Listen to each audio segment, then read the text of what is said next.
L'histoire commence avec notre héros, Bazara, en train de manger avec son père. Ce dernier lui dit qu'il se souvient de l'époque où Bazara avait 10 ans et disait qu'il voulait vraiment une petite sœur. Il fait alors une grande annonce. Bientôt, Bazara aura des sœurs adoptives. Cela surprend Bazara, qui a toujours vécu seul. Et voilà qu'il apprend soudain que son père se remarie. Peu après, Bazara entre dans la salle de bain, sans remarquer le panneau sur la porte qui dit « porte cassée ». Il l'ouvre et découvre une fille au milieu de la baignoire. Elle s'apprête à crier, mais il lui couvre la bouche et tente de s'expliquer. Malgré cela, elle finit par le frapper d'un coup. Avant que la confusion ne s'aggrave, ils sont interrompus par le père de Bazara, qui apparaît avec une autre fille. C'est alors que notre protagoniste découvre que ces deux filles sont ce que son père appelle ses sœurs adoptives. Elles se présentent comme la jeune Maria Narus et la rousse Mio Narus. Le père explique que leur mère est actuellement à l'étranger et qu'ils doivent donc s'occuper d'elle. Plus tard, nous voyons tout le monde emménager dans une nouvelle maison. Le lendemain, Bazara est réveillé par sa demi-sœur Mio d'une manière assez spéciale. Elle remarque qu'il y a un jeu d'ordinateur sur son lit, alors qu'il essaie d'expliquer qu'il n'y joue pas. Il trébuche et tombe sur elle, ce qui la rend furieuse et lui fait penser qu'il est un pervers. Lorsque Mio quitte la pièce, le protagoniste se souvient de l'explication de son père. Ils doivent soutenir les filles parce qu'elles ont été attaquées dans le passé. À cause de ce traumatisme, Maria ne va même pas à l'école et ne peut pas être laissée seule, car sa mère est absente. Bazara décide alors de prendre la responsabilité de vivre avec elle. Lorsque Bazara entre dans la chambre, il trouve Maria en train de prendre son petit déjeuner. Elle porte un tablier très suspect et commence à le taquiner sur les jeux auxquels il joue. À ce moment-là, Mio entre dans la pièce avec son père et tous deux interprètent la situation de la pire façon possible. Après le changement, le père prend une photo de famille et Bazara se rend compte que ces deux filles font désormais partie de sa famille. Plus tard, notre protagoniste sort faire du shopping avec Mio. Lorsqu'il s'éloigne un instant pour aller chercher les vélos, des hommes commencent à la harceler. Bazara revient pour la protéger, confronte les agresseurs, puis repart avec elle sur son vélo. En chemin, Mio lui présente ses excuses les plus sincères. Avant de rentrer chez eux, ils s'arrêtent à un point de vue pour admirer le paysage urbain. Bazara suggère qu'ils y retournent la nuit pour voir la vue illuminée, mais remarque que Mio a toujours l'air triste. Il la réconforte et lui dit que maintenant qu'ils sont une famille, ils doivent se soutenir mutuellement. Mio comprend le message, l'appelle grand frère et lui demande d'oublier ce qui s'est passé dans la salle de bain et la chambre. Mais Bazara refuse, probablement par fierté ou par honte. Lorsqu'ils rentrent chez eux, ils sont surpris par une nouvelle inattendue. Leur père s'en va lui aussi. Il dit qu'il va poursuivre une carrière d'indépendant à Dubaï, laissant Bazara seule pour s'occuper des sœurs. Elle le regarde partir avec des expressions sérieuses. Les filles restent silencieuses lorsque Bazara entre dans la pièce et leur propose de commander de la nourriture. Mio finit par lui dire de quitter la maison. C'est alors que Maria utilise la magie pour révéler qu'ils sont des démons et que Mio est la fille du roi des démons. Maria explique également l'existence des dieux et des héros, révélant que la maison est désormais leur base. Mio tente de jeter un sort pour expulser Bazara, comme ils l'ont fait avec son père. Elle prétend même que leur mère n'a jamais existé. Lors de l'activation de la barrière magique, Bazara fait semblant d'être contrôlé, mais les surprend en esquivant leurs attaques et en révélant qu'il est lui aussi un héros. Cependant, au lieu de vaincre Mio avec son épée magique, il décide que cela ne vaut pas la peine de perdre du temps ou de l'argent. Il l'épargne et lui demande simplement de quitter sa maison. Après la confrontation, Bazara ressent une forte douleur au bras et se souvient de l'époque. Enfant, il semblait s'être enfui du village des héros. Il tente de se calmer, réalisant qu'il n'a plus les mêmes capacités qu'avant, bien que la raison ne soit pas encore très claire. Il appelle son père pour clarifier la situation et lui avoue qu'il a fait semblant d'être ensorcelé pour ramener les filles à la maison. Le père explique alors que Mio est la fille du roi des démons Wilbert. Wilbert était un roi démon pacifiste, mais il avait de nombreux ennemis qui voulaient s'emparer de son trône. Pour protéger Mio, Wilbert l'a envoyé dans le monde des humains. Un an plus tard, il est mort, et maintenant, ses ennemis recherchent Mio avant qu'elle ne développe pleinement ses pouvoirs, dans le but de la détruire et de l'empêcher d'hériter du pouvoir de son père. Pendant ce temps, Mio et Maria envisagent de trouver une nouvelle maison et une nouvelle base d'opération, lorsque plusieurs démons surgissent de nulle part et les attaquent. Après avoir écouté les explications de son père, Bazara reçoit un message magique lui demandant de les retrouver. Lorsque l'un des démons pousse Mio, Bazara apparaît et de façon épique, il saute dans les airs sur sa moto, sauve Mio en plein vol et vainc les démons avec son épée sacrée. Après la bataille, il leur dit de rentrer chez eux. Lorsque Mio lui demande pourquoi il a fait cela, Bazara répond qu'il veut retrouver sa famille et lui montre une photo de famille que son père lui avait offerte, renforçant ainsi son désir de protéger ceux qui font désormais partie de sa vie. Pendant que Mio prend son bain à la maison, Bazara parle à Maria. Il lui explique qu'il a sauvé Mio parce que, comme son père Jin, il protège toujours ses proches, même s'ils ont quitté le village et vivent désormais comme des gens ordinaires. Comme Mio a pris sa douche trop tard, Maria en profite pour ranger ses affaires dans la maison, tandis que Bazara se rend dans la salle de bain pour s'excuser auprès de Mio. Pendant ce temps, Mio se souvient de l'attaque et réalise qu'elle n'est pas aussi puissante qu'elle le pensait. Lorsque Bazara entre dans la salle de bain pour voir si elle va bien, elle refuse d'accepter de l'aide et lui demande pourquoi il s'en soucie, puisqu'elle l'a piégé. Bazara lui répond qu'il a lui aussi caché le secret de son statut de héros et qu'il comprend que ce qu'elle a fait, c'était pour le protéger. Il explique que, même si le mariage de ses parents n'existe plus, ils forment désormais une famille et que c'est en vivant ensemble, en se protégeant les uns les autres, qu'ils ne font qu'un. Maria apparaît et les voit tous les deux, soulagés qu'ils aillent bien. Elle s'enquiert de la technique utilisée par Bazara pour neutraliser leur magie. Il répond que c'était de la chance et s'en va sans donner plus de détails. Ce soir-là, Mio regarde un cadre brisé avec une photo de ses parents et se souvient de ce qui leur est arrivé. Maria entre dans la pièce et Mio en profite pour lui demander s'ils veulent vraiment vivre en famille. Maria remarque le cadre que Bazara a offert à Mio. Elle conseille à la jeune fille d'accepter son aide, car ils se soucient vraiment d'elle et ils ne font pas semblant d'être gentils. Mio accepte et c'est alors que Maria a une idée. Plus tard, nous voyons Mio et Bazara à l'intérieur d'un cercle d'invocation magique où ils exécutent un rituel de contrat maître et serviteur. Bien qu'en pratique, Maria la succube dit que ce n'est qu'une formalité pour maintenir le lien entre eux, même à distance. Pour compléter le rituel, Bazara doit embrasser la main de Mio. Mais au moment de la cérémonie, une mystérieuse marque apparaît sur la main de Bazara. Maria explique alors qu'elle a fait une erreur. C'est maintenant Mio qui doit lui baiser la main. Mio commence à se plaindre, mais cela prend trop de temps. Lorsque la marque commence à disparaître, elle n'arrive pas à embrasser la main à temps, ce qui lui vaut d'être frappée par une malédiction pour désobéissance. Mio tombe à terre, souffrant de l'effet magique. Maria explique que, comme elle est un esprit et qu'elle a utilisé sa propre magie lors du rituel, la malédiction appliquée fait ressentir à Mio un plaisir extrême en guise de punition. Le seul moyen de briser la malédiction est que Mio accepte Bazara comme maître. Pour ce faire, il doit la dominer jusqu'à ce qu'elle se rende. À contre-cœur, Bazara commence à lui administrer une légère punition jusqu'à ce que Mio, embarrassée et en larmes, l'appelle enfin, ce qui, ironiquement, était ce qu'elle avait le plus envie de faire depuis le début. Maria révèle alors qu'elle a caché l'existence de la malédiction à dessein, afin que Bazara n'abandonne pas le rituel. Mais elle ajoute que le contrat était nécessaire pour qu'il puisse localiser Mio en cas de problème. Elle prévient également que si Mio résiste à nouveau, la malédiction reviendra en force. Mio se réveille et entraîne Maria avec elle pour se racheter de cette situation embarrassante. Le lendemain, elles se rendent toutes les trois à l'école. Maria utilise une fausse carte d'identité pour se faire passer pour une adulte, car elle est techniquement trop petite pour être élève. Lorsqu'elles arrivent, Mio dit à Bazara de ne pas s'approcher d'elle, comme si rien ne s'était passé. Ils avaient convenu de ne dire à personne qu'ils vivaient ensemble. Cependant, Bazara se souvient de la malédiction.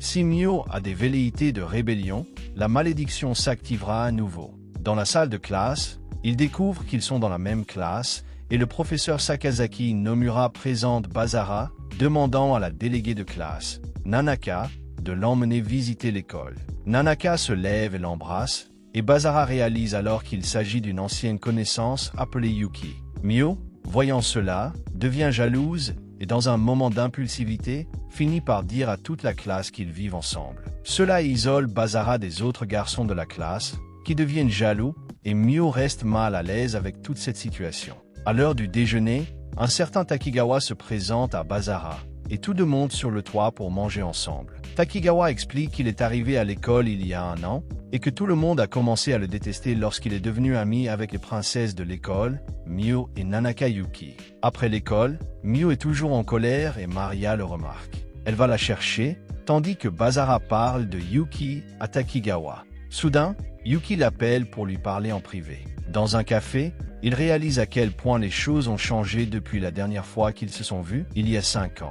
Yuki demande à Bazara de ne pas se rapprocher de Mio. Il découvre alors que Yuki a été envoyé pour surveiller Mio. Pendant ce temps, Maria et Mio entendent la conversation, ce qui active à nouveau la malédiction. Elle croit que Yuki espionne Mio.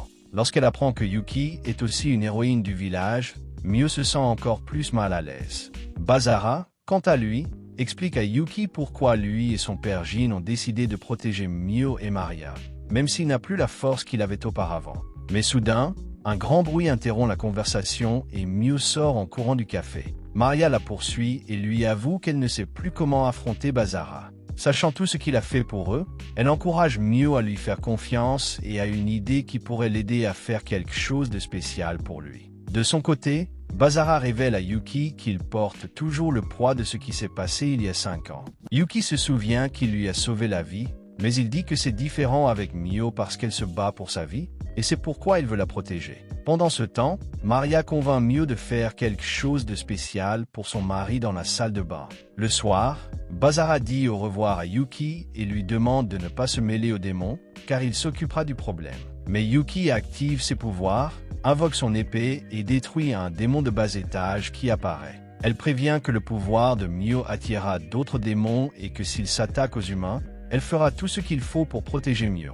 Plus tard dans la nuit, Bazara explique à Mio et Maria ce qui est arrivé à Yuki et les deux lui demandent de renforcer le lien entre eux puisqu'ils vont maintenant se battre ensemble. Il accepte et tous les trois se rendent à la salle de bain. Dans la salle de bain, Mio commence à lui frotter le dos, mais il lui demande de se calmer car il a apporté un gâteau pour fêter l'événement. Cependant, lorsque Bazara entre dans la salle de bain avec le gâteau, il trébuche et une partie du gâteau tombe sur le bras de Mio. Que se passe-t-il ensuite? Les filles commencent à se lécher le gâteau et l'ambiance passe de la fête à la séance d'embarras en un clin d'œil. Nos personnages perdent alors le contrôle, se lèvent, commencent à se frotter les uns les autres avec le gâteau et se battent pour avoir été aussi idiots. Puis Bazara se réveille dans le lit de Maria, qui lui explique que lorsqu'il s'est levé au milieu de la nuit pour aller aux toilettes, il a fait une crise de somnambulisme. En d'autres termes, toute la scène précédente n'était qu'un rêve. Cependant, même s'il était endormi, il a fini par poser inconsciemment sa main sur elle, profitant du fait que Mio dort dans une autre pièce. Bazara demande de l'aide à Maria.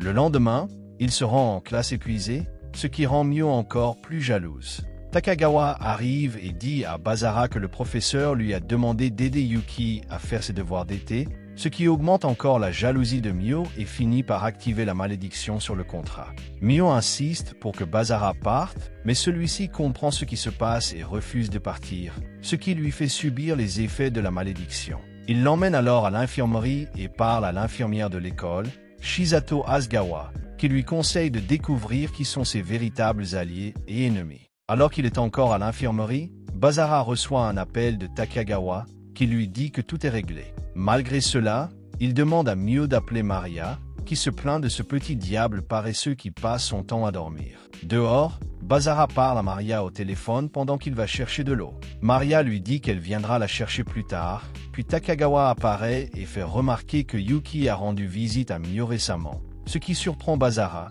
car il ne l'a jamais vu. Soudain, Bazara remarque la présence de plusieurs démons autour de lui. Il active son épée pour protéger ses amis, vainc les ennemis et court jusqu'à la chambre de Mio.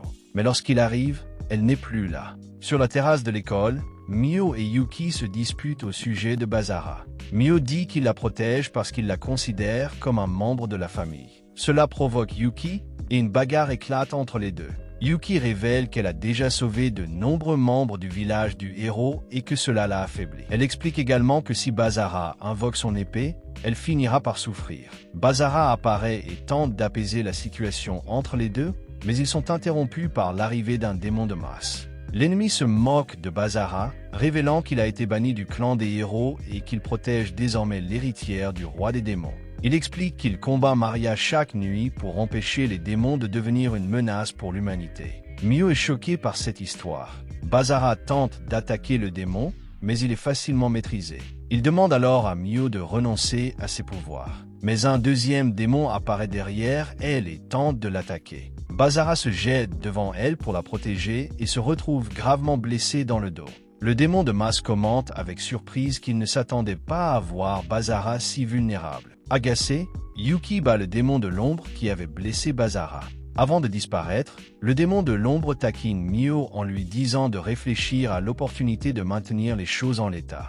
Après cela, Maria parvient à stabiliser Basara chez lui. Mais Mio reste pensive, perturbée par tout ce qu'elle a entendu de la part de l'ennemi massé. Incapable de se sortir ses maux de la tête, elle décide d'aller dormir, laissant Maria s'occuper seule de Basara. Basara se réveille soudainement et s'étonne de la rapidité de son rétablissement. Il explique qu'il a reçu un entraînement intensif dès son plus jeune âge. Comme il a été élevé en tant que héros, il se souvient de la façon dont il a été élevé par le village des héros et comment les anciens pensaient qu'il avait un avenir prometteur en raison de ses pouvoirs. Mais il s'est passé quelque chose d'extraordinaire. Au cours d'un incident, l'un des héros a libéré l'épée sacrée du démon, s'est retrouvé possédé par un démon et a semé le chaos dans le village. Pour protéger Yuki et contenir le chaos, Basara a dû activer son pouvoir destructeur, réduisant tout ce qui l'entourait en cendres. De retour dans le présent, Basara demande des nouvelles de Mio et Maria répond qu'elle a de la fièvre et qu'elle se repose dans sa chambre. Cependant, lorsqu'ils vont vérifier, ils découvrent qu'elle a disparu. Maria, inquiète, demande à Basara de la retrouver en utilisant ses contacts. Pendant ce temps, Mio se trouve dans une forêt et rencontre un mystérieux démon. Les deux commencent à se battre, mais Mio se rend vite compte qu'elle est désavantagée. Elle finit par se rendre et l'ennemi lui passe des menottes démoniaques, ouvrant un portail vers le monde démoniaque. À ce moment-là, Yuki apparaît et engage le combat avec le démon, ce qui donne lieu à une bataille intense. Alors que l'ennemi est sur le point de porter un coup fatal, Basara apparaît avec son épée et arrête l'attaque au dernier moment. Il démontre alors un pouvoir appelé expulsion dimensionnelle ou expulsion shift qui peut neutraliser n'importe quelle attaque et rediriger son énergie vers la dimension 0, ce qui fait que les gens autour de lui commencent à le considérer comme un possible démon. C'est pourquoi ils essaient de le capturer, croyant qu'il représente une menace. Malgré leur méfiance, Basara prend le contrôle de la situation. Avec son épée, il détruit l'attaque de l'ennemi et entame un combat direct contre le mystérieux démon. Lorsqu'ils réalisent qu'ils ne pourront pas le vaincre seuls, Maria apparaît pour les aider. Ensemble, ils parviennent à le vaincre. Mais à ce moment-là, un autre démon surgit de l'ombre et poignarde Basara d'un coup d'épée, le blessant grièvement. Mio, témoin de la scène, est en état de choc et libère toute sa puissance démoniaque, détruisant l'ennemi et tout ce qui l'entoure dans un déchaînement de fureur incontrôlée. Même blessé, Basara s'approche d'elle. Mio, craignant de le blesser, l'avertit qu'il ne peut pas contrôler ses pouvoirs, mais il refuse de reculer. Il lui dit qu'elle est sa sœur et que, même s'il doit aller à l'encontre du monde entier, il la protégera. Touché par ces paroles, Mio accepte son soutien et active la technique Exile Shift, prenant le contrôle de son pouvoir incontrôlé et les téléportant tous deux dans la dimension 0, où l'énergie libérée ne peut plus causer de destruction. Quelque temps plus tard, Yuki se rend chez Basara pour lui apporter des médicaments du village du héros, alors qu'il se remet encore de l'effort de la dernière bataille. En partant, elle remarque que Basara semble mieux contrôler ses pouvoirs et s'en réjouit. Une semaine passe, les héros retournent à l'école, et Mio justifie son absence en disant qu'elle a eu la grippe de l'été. La routine semble être revenue à la normale, mais tout n'est pas calme. Pendant les cours, Basara monte sur la terrasse de l'école pour affronter Takagawa. Il découvre alors que Takagawa est en fait le mystérieux démon qui l'a combattu. Au lieu d'entamer une nouvelle bataille, Basara propose une trêve, car les ennemis n'ont pas réussi à provoquer Mio au point qu'elle perde le contrôle et libère ses pouvoirs. Takagawa accepte l'accord et tous deux font comme si rien ne s'était passé. Cependant, avant qu'ils ne se quittent, Takagawa révèle une information importante. Zolja est le véritable coupable de l'attaque de la maison de Mio et de la mort de ses parents. Plus tard, Takagawa, désormais déguisé, passe devant Maria sans éveiller de soupçons. Mio s'approche de Basara pour le remercier de l'avoir sauvé. Elle tente même de l'embrasser en signe de gratitude. Mais Yuki apparaît juste à temps et tend un encas à Mio. Elle dit qu'elle voulait aussi déjeuner avec Basara, mais qu'elle n'a pas apporté de nourriture pour elle. Maria arrive alors avec d'autres boîtes à lunch pour tout le monde. Elle dit qu'à cause de sa malédiction, Bazara doit nourrir les filles. Il refuse, mais Maria le provoque encore plus en disant à Yuki qu'il est son maître. Cela conduit à une dispute entre les trois, chacun voulant réclamer Bazara d'une manière ou d'une autre, ce qui le laisse complètement insensible. Pendant ce temps, Jin Toju, le père de Bazara, se trouve dans une forêt et parle au téléphone avec un homme qui espionne les jeunes. L'homme révèle qu'il connaît le potentiel de Bazara, qui est le fils de Jin avec une autre femme. Après l'appel, Jin réfléchit et pense que son fils essaie d'échapper au destin qui lui a été tracé. De retour à la maison, Bazara est réveillé par Maria, qui commence à le taquiner. Il tente de la repousser gentiment, mais se rend déjà compte qu'un autre piège se prépare. Peu après, il entre dans la salle de bain et tombe sur Mio. Surprise, elle glisse et tombe sur lui, ce qui provoque un véritable désordre. Mio est contrarié par la situation, mais Bazara lui assure qu'il ne ferait jamais rien d'irrespectueux.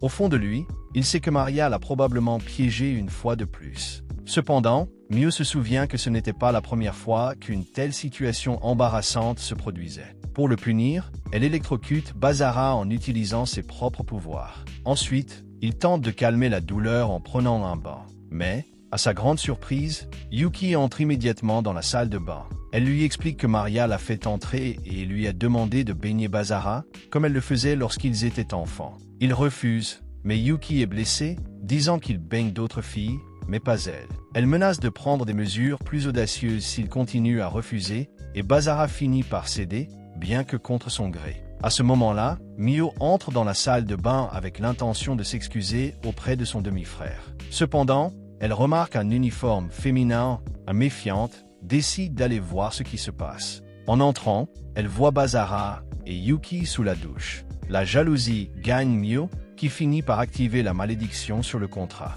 Maria, qui a remarqué la réaction magique, apparaît avec une caméra et commence à enregistrer la scène. Outré par la situation, Bazara enferme Maria dans la cabine de douche, emmène Mio à l'extérieur et laisse Yuki attendre seul dans le salon. Plus tard, Bazara invite Takegawa à se joindre à lui pour le dîner. Pendant le repas, il remercie Takegawa d'avoir terminé son travail scolaire quelques jours plus tôt à sa place. Tout en discutant, Takegawa commence à expliquer à son nouvel allié la nature de la malédiction et le contrat de maître et de serviteur qui existe entre Bazara et Mio. Il leur rappelle également que, ce matin-là, Bazara a dû faire quelque chose de spécifique pour contenir les effets de la malédiction de Mio, quelque chose qu'il ne veut manifestement pas revivre. Takegawa prévient que si Mio tombe entre les mains de ses ennemis à cause des propriétés du contrat magique, elle pourrait être forcée d'agir contre Bazara.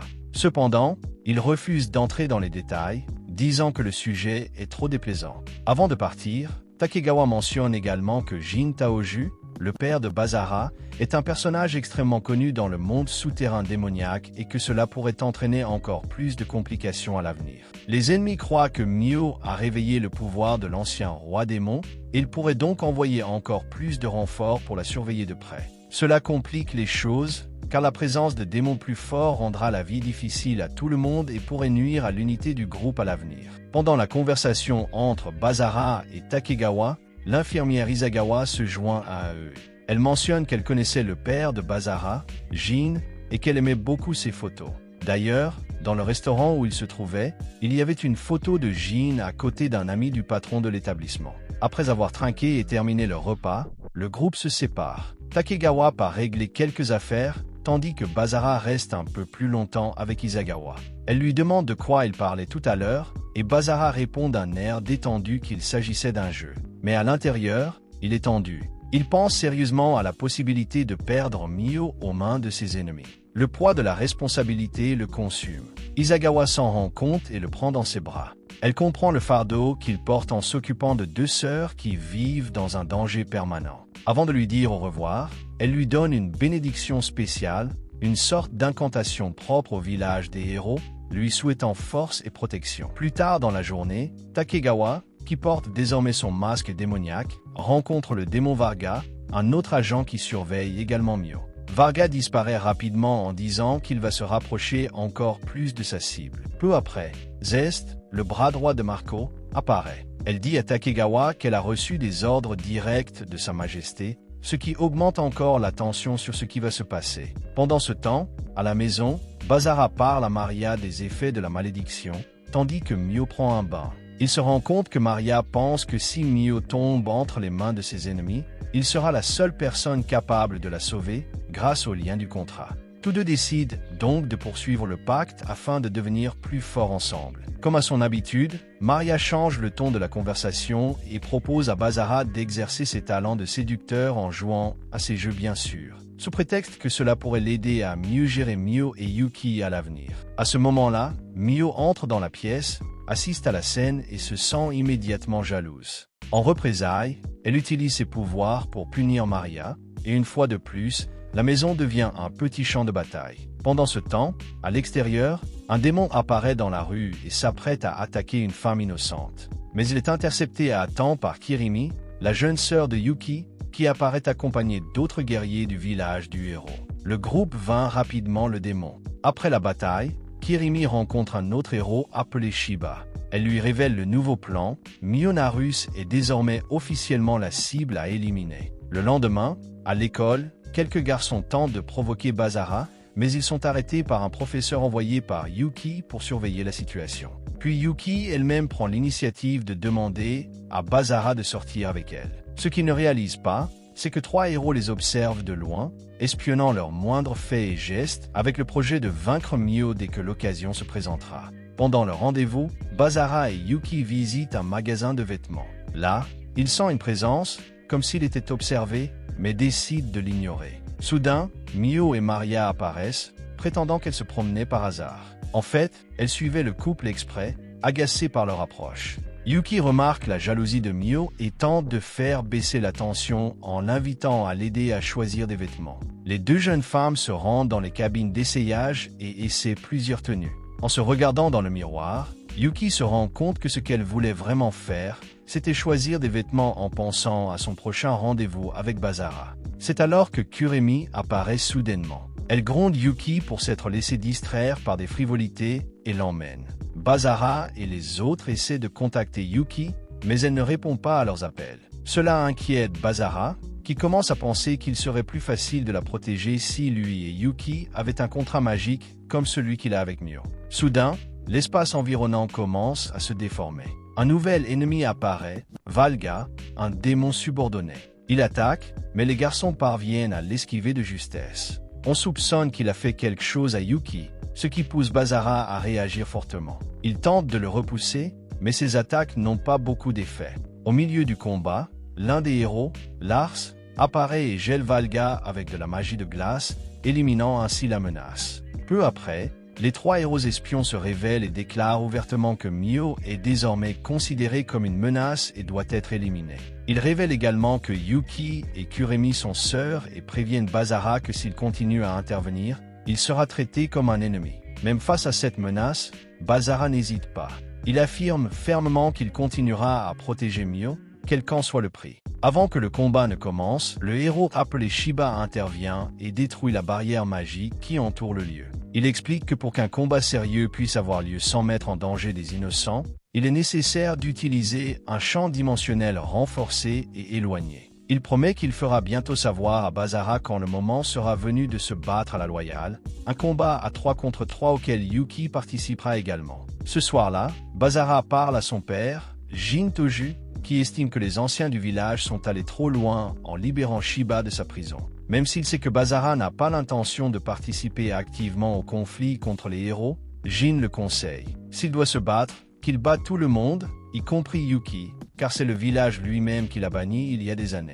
Motivé par ses conseils, Basara, Mio et Maria décident de commencer un entraînement intensif qui durera toute la nuit. À la fin de l'entraînement, Basara partage sa stratégie pour affronter Yuki, en précisant qu'il doit avant tout se sentir prêt et confiant pour protéger les gens qu'il aime. Pendant ce temps, Kuremi réprimande sa sœur Yuki pour avoir passé trop de temps avec Mio, une démone. Elle lui rappelle qu'elles sont toutes les deux des héroïnes et qu'elles ont une mission plus importante à accomplir. Elles ne doivent pas laisser leurs sentiments prendre le dessus. Ailleurs, Takashi et Shiba discutent de la situation de Basara. Ils savent qu'il devra trouver un moyen de les vaincre s'il veut protéger Mio. Malgré l'amitié de longue date entre Takashi et Shiba, Takashi éprouve toujours de la rancœur, car il se souvient que son ami a fait souffrir de nombreuses personnes dans le village. C'est ce qui alimente encore aujourd'hui sa colère. Plus tard, de retour à la maison, Maria sort du bain, enveloppée seulement d'une serviette, et apporte à Basara un verre de lait chaud. Ils discutent tous les deux de manière détendue, et elle lui dit qu'il devrait faire davantage confiance à Mio pour renforcer le lien qui les unit et rendre le contrat magique encore plus efficace. Mais Basara insiste sur le fait que sa seule intention est de la protéger et que la confiance entre eux deux doit venir naturellement, à force de soins et de coexistence. Malgré cela, Maria décide de le provoquer. Elle s'assoit sur ses genoux et lui dit que ce contact physique peut l'aider à devenir plus puissant, surtout s'il est encore inexpérimenté en tant que maître. Mio, qui était dans la salle de bain et a entendu toute la conversation, est furieuse lorsqu'elle remarque la scène. Cependant, en son fort intérieur, elle s'avoue qu'elle aimerait aussi avoir ce genre de proximité avec Basara, même si, au fond, ce n'est que pour devenir plus forte à ses côtés. Après avoir passé un peu de temps ensemble pour renforcer la confiance entre eux, Mio commence à briller légèrement sur son cou, signe que le niveau du contrat magique a augmenté. Maria explique que cela signifie que la confiance de Mio en Basara s'est renforcée, et qu'avec elle, son pouvoir s'est également accru. Mio se sent plus confiante que jamais. Elle croit maintenant qu'ils peuvent gagner la prochaine bataille. Le lendemain, de retour à l'école, Mio déjeune avec ses amis et les camarades de Basara. Elle commente le combat à venir, curieuse de savoir ce qui va se passer. Sans connaître beaucoup de détails, Basara leur demande de le tenir au courant dès qu'ils apprennent quelque chose, mais leur donne un avertissement ferme. Si les héros tentent de blesser Mio, il n'aura d'autre choix que de les vaincre, y compris Yuki, si nécessaire. Avant de partir, il renforce son message. Il dit à son collègue que s'il se met en travers de son chemin, il devra l'affronter lui aussi. Plus tard, alors que Basara envisage de rencontrer Mio et Maria pour discuter de stratégie, Yuki s'approche furtivement de lui et l'emmène dans une pièce sombre. Là, elle tente de le convaincre de ne pas prendre part à la bataille à venir, mais Basara refuse. Il est déterminé à protéger ceux qui sont de son côté, quel qu'en soit le prix. Yuki fait semblant d'être calme, et avant de partir, révèle le lieu du combat. Basara l'empêche de partir immédiatement et lui remet les clés de sa maison. Il lui exprime son désir qu'elle continue à lui rendre visite, comme elle le faisait lorsqu'ils vivaient ensemble au village. Yuki tente de dire que cela ne sera peut-être plus possible après la bataille, mais Basara est directe. Il ne veut pas que ce soit la fin.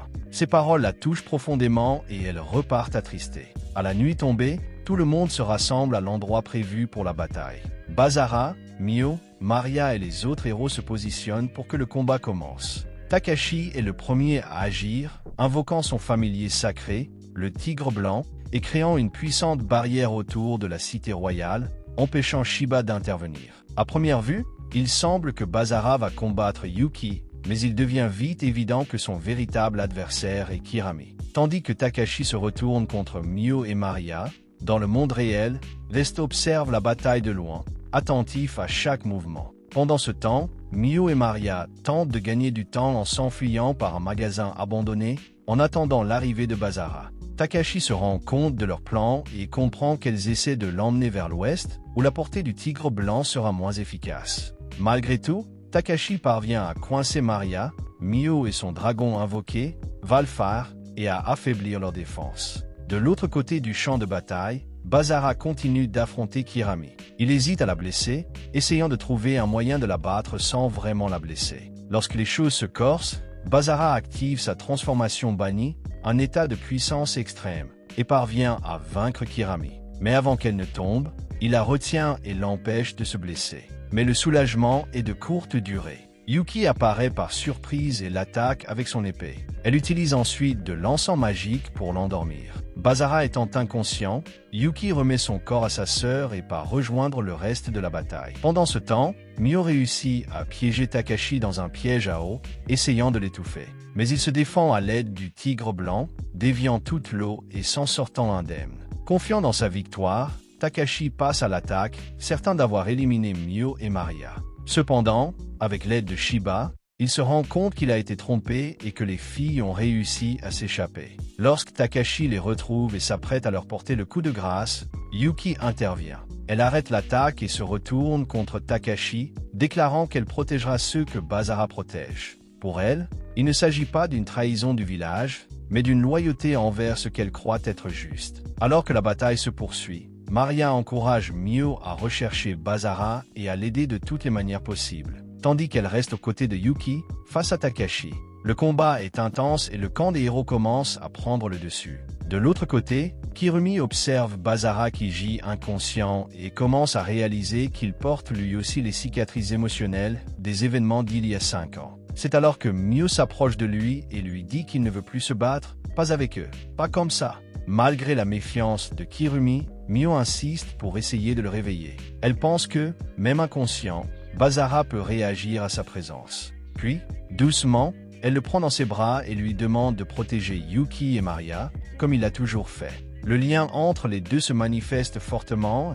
À la surprise de Kirumi, Basara se réveille. Pendant ce temps, le combat entre Takashi et les filles se poursuit. Il gagne du terrain et s'apprête à porter un coup dévastateur à Yuki jusqu'à ce que Basara intervienne avec son épée. Utilisant désormais un nouveau style de combat plus raffiné et imprévisible, il parvient à esquiver les attaques de Takashi et l'oblige à pousser le tigre blanc de Bayako dans ses derniers retranchements. Shiba, qui observe de loin, se rend compte que Basara est en train de forcer Takashi à libérer l'esprit en mode défensif total, qui convoque la forme physique du Bayako, une immense bête magique en forme de tigre. Basara prévient les filles que la moitié du champ de bataille se trouve maintenant dans la zone du tigre blanc et que si la barrière est brisée, la créature pourrait être libérée dans le monde réel. Sachant cela, Mio et Yuki mettent tout en œuvre pour contenir le pouvoir de Bayako.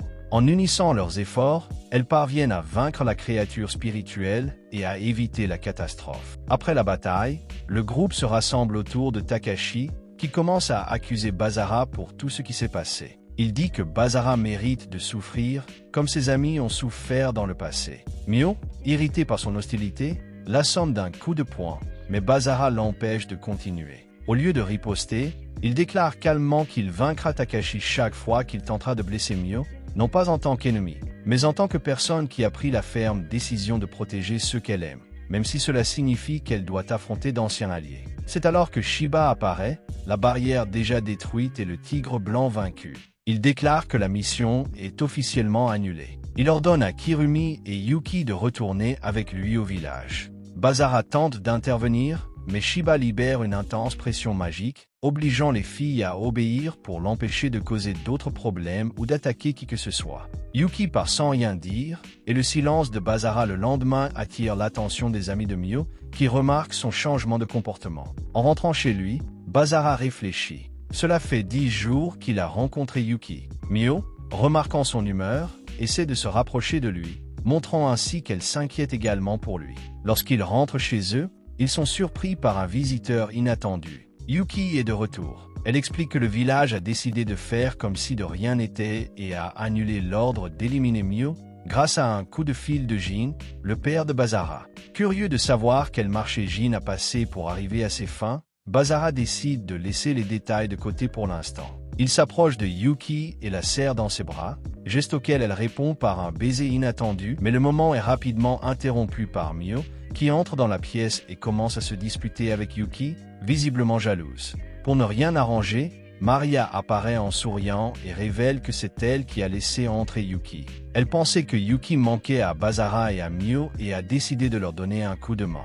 Yuki surprend tout le monde en révélant que les anciens du village l'ont autorisé à vivre avec Basara, Mio et Maria, sous prétexte de surveiller l'héritière du roi démon. Cette révélation rend l'atmosphère pesante, mais elle est accueillie sans confrontation directe. Maria en profite pour montrer une vidéo secrète qu'elle a enregistrée dans le passé. Dans cette vidéo, Basara apparaît en train de calmer les effets de la malédiction de Mio dans une situation très intime. Le contenu laisse Basara complètement embarrassée, tandis que Yuki le regarde avec intérêt. Prise d'une idée soudaine, Yuki commence à enlever son chemisier et dit qu'elle veut répéter le même processus de guérison par la malédiction. Maria, bien sûr, est enthousiasmée par cette possibilité, mais Mio, gênée et ennuyée, intervient rapidement et empêche son ami de poursuivre son idée. Au cours du dîner, les 4 discutent du contrat maître et serviteur qui permet aux personnes concernées de partager des lieux, de renforcer leurs liens magiques et même d'augmenter leur pouvoir ensemble. Face à ces avantages, Yuki accepte de passer le même contrat avec Basara et programme le rituel pour la nuit suivante. Le lendemain, À l'école, les filles se rapprochent de plus en plus de Bazara, le mettant mal à l'aise au milieu de l'atmosphère de compétition. Pendant ce temps, Maria reçoit un mystérieux appel téléphonique qui l'incite à courir prendre rendez-vous derrière le bâtiment de l'école. Au cours de natation, Yuki parle avec enthousiasme du contrat qu'elle va signer avec Bazara ce soir-là. Il est clair qu'elle est excitée, à la fois par le pouvoir magique et par le fait de se rapprocher encore plus de lui. Pendant ce temps, dans le vestiaire des hommes, Takigawa parle à Bazara d'une vieille cicatrice, et les deux partagent brièvement des souvenirs du passé. Mais quelque chose inquiète Bazara.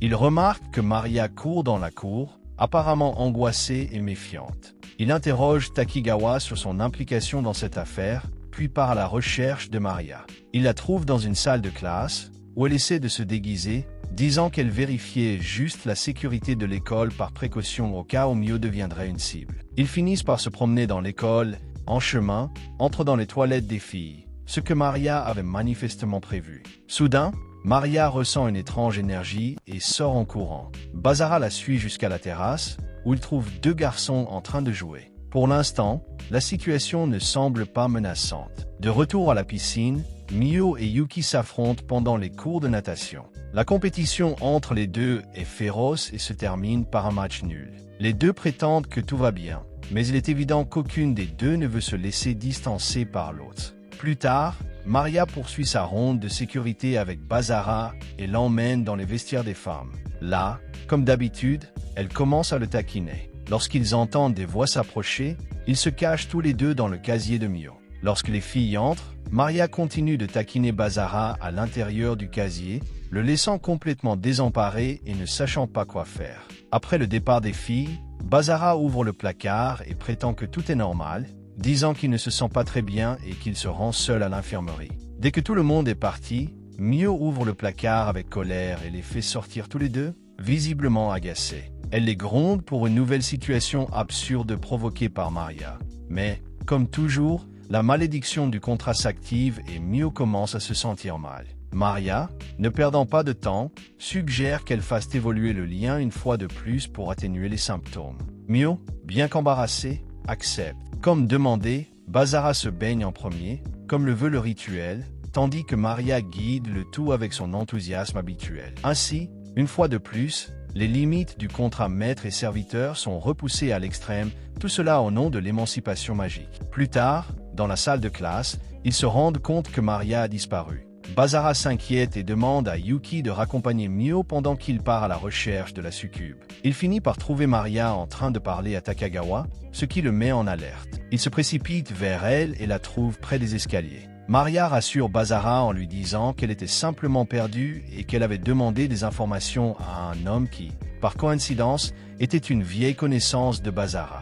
Sur le chemin du retour, Maria demande à tenir la main de Bazara, qui accepte. Les deux hommes se retrouvent main dans la main dans un moment de calme, entre tant de batailles. Pendant ce temps, Léoard, l'actuel roi des démons, regarde une vidéo sur Bazara. Il se rend compte que, bien que Mio ait hérité du pouvoir de l'ancien roi des démons, les humains possèdent encore des capacités capables de rivaliser avec cette force. Cette constatation suscite l'intérêt de Léoard, qui décide de mettre en place son plan pour atteindre ses propres objectifs. Comme Lars Takigawa surveille le groupe, il pense que tout est sous contrôle, étant donné qu'il est considéré comme un démon de rang inférieur. Cette nuit-là, le rituel du contrat entre Bazara et Yuki a lieu. Cependant, Yuki hésite à embrasser la main de Bazara, craignant de revivre les moments embarrassants qu'elle a vus entre lui et Mio. Lorsque la malédiction commence à se manifester sur elle aussi, Bazara parvient à la calmer. L'ambiance se réchauffe, mais Maria suggère qu'ils prennent une douche tous ensemble, lui, Mio et Yuki, afin de renforcer les liens du contrat. Étonnamment, les choses se passent bien et les résultats sont positifs. D'en haut, Zest, l'un des subordonnés du roi démon, observe la scène et se présente à Bazara comme son futur adversaire. Le lendemain, Mio et Yuki semblent plus proches que jamais pendant le cours d'éducation physique. Au cours d'une partie de tag, Takigawa frappe Bazara avec la balle, le blessant. Il tente de faire l'éloge des compétences de Bazara pour désamorcer la situation. Mais le commentaire le contrarie et le conduit à l'infirmerie. Là, le professeur Ezukawa soigne sa blessure et l'avertit de ne pas se surpasser. Elle lui recommande également, s'il se blesse à nouveau, d'aller la voir immédiatement et de ne pas enlever les bandages sans sa permission. Plus tard, dans les vestiaires des hommes, Sakaki, une camarade de classe de Mio, vient parler à Basara. Elle lui avoue ses sentiments de façon inattendue et tente même de l'attraper. Cependant, Yuki et Mio apparaissent juste à temps et assistent à la scène. Mio, prise de jalousie, s'enfuit. Basara tente de s'expliquer, mais Yuki se rend compte que la malédiction de Mio a été activée et qu'elle doit agir rapidement. Elle la retrouve sur la terrasse de l'école, où Maria apparaît et utilise sa magie pour l'endormir. À ce moment-là, une voix mystérieuse murmure que Zalja soulagera la douleur de Mio. Basara arrive peu après et découvre que Maria est en train d'emmener Mio avec l'aide de Gesté, un autre démon. Ils parviennent à s'échapper et Basara perd complètement la trace de sa sœur adoptive. Pendant ce temps, Mio commence à se souvenir de son sombre passé, notamment lorsque Zalja a trahi ses parents, qui étaient des héros. Lorsqu'elle se réveille, elle trouve Maria à ses côtés et croit que tout va bien. Mais Maria révèle la vérité et les deux s'enfuient ensemble. Plus tard, Mio se réveille à nouveau, cette fois menottée, face au démon Zalja. Elle tente de résister, mais il utilise un sort pour l'immobiliser et s'apprête à abuser de son pouvoir. C'est alors que la voix de l'actuel roi des démons, Liart, intervient et ordonne à Zalja de reculer, révélant que ses intérêts vont au-delà de la simple utilisation du pouvoir de Mio. Zalja obéit et confie à Maria la tâche de s'occuper de Mio, mais de manière manipulatrice, en forçant la succube à agir contre sa volonté. Pendant ce temps, Basara confronte Takegawa Lars et exige des réponses. Takegawa révèle que Maria travaillait pour Zalja, mais qu'elle a décidé de se rebeller et de s'enfuir avec Mio. Cependant, Zalja a tué la mère de Maria, et pour se venger, l'a obligée à livrer son ancien maître. Aujourd'hui, Zalja veut faire de Mio son ultime servante et est prêt à la tuer si nécessaire. Basara décide de ne pas se laisser faire et déclare qu'il affrontera Zalja en duel. De retour à la forteresse de Zalja, Maria annonce à Mio que Basara ne pourra pas la retrouver en utilisant le contrat, car celui-ci a été désactivé. Cela signifie que, pour le moment, elle est complètement piégée dans le domaine de Zalja. Maria l'endort à nouveau à regret. Aux abords du château de Zalja, Takegawa, sous l'identité de Lars, arrive et propose un marché à Gesté. Il lui remet Basara en échange de la permission de voir Mio. Gesté, à son tour, capture Basara et le lui remet. Takegawa révèle alors que Zalja n'a été convoqué par le roi démon qu'en raison de l'implication de Basara avec Mio et que Léoard lui-même est au courant de tout. Malgré cela, Gesté a fait preuve de loyauté envers Basara en ne révélant pas certaines informations, le protégeant ainsi de la destruction. Pendant ce temps, Maria est émotionnellement dévastée d'avoir trahi Mio et d'être forcée de servir à nouveau Zalja. Elle se souvient de la mort de sa mère et du poids qu'elle porte depuis. Soudain, Gesté apparaît, portant un Basara inconscient, et ordonne à Maria d'utiliser sa séduction pour dominer son esprit. Lorsque Basara se réveille, il se retrouve enchaîné dans le manoir de Zalja. Maria commence à le séduire, essayant de contrôler son esprit comme elle l'a ordonné. Cependant, Basara, bien que confus, révèle qu'il sait déjà toute la vérité, à savoir que la mère de Maria est retenue prisonnière et affirme qu'elle n'est pas seule. Il promet que tout le monde est prêt à l'aider, mais Maria, visiblement ébranlée, insiste sur le fait qu'elle ne peut pas accepter d'aide. À l'aide d'un artefact, elle active une clé magique qui libère une nouvelle forme plus puissante dans le but de baptiser Basara en tant que véritable serviteur. Pendant ce temps, Yuki marche seul dans la forêt, se souvenant du plan risqué que Basara avait élaboré pour sauver Mio, même si cela mettait sa vie en danger. De retour au manoir, Basara lutte contre les charmes de Maria.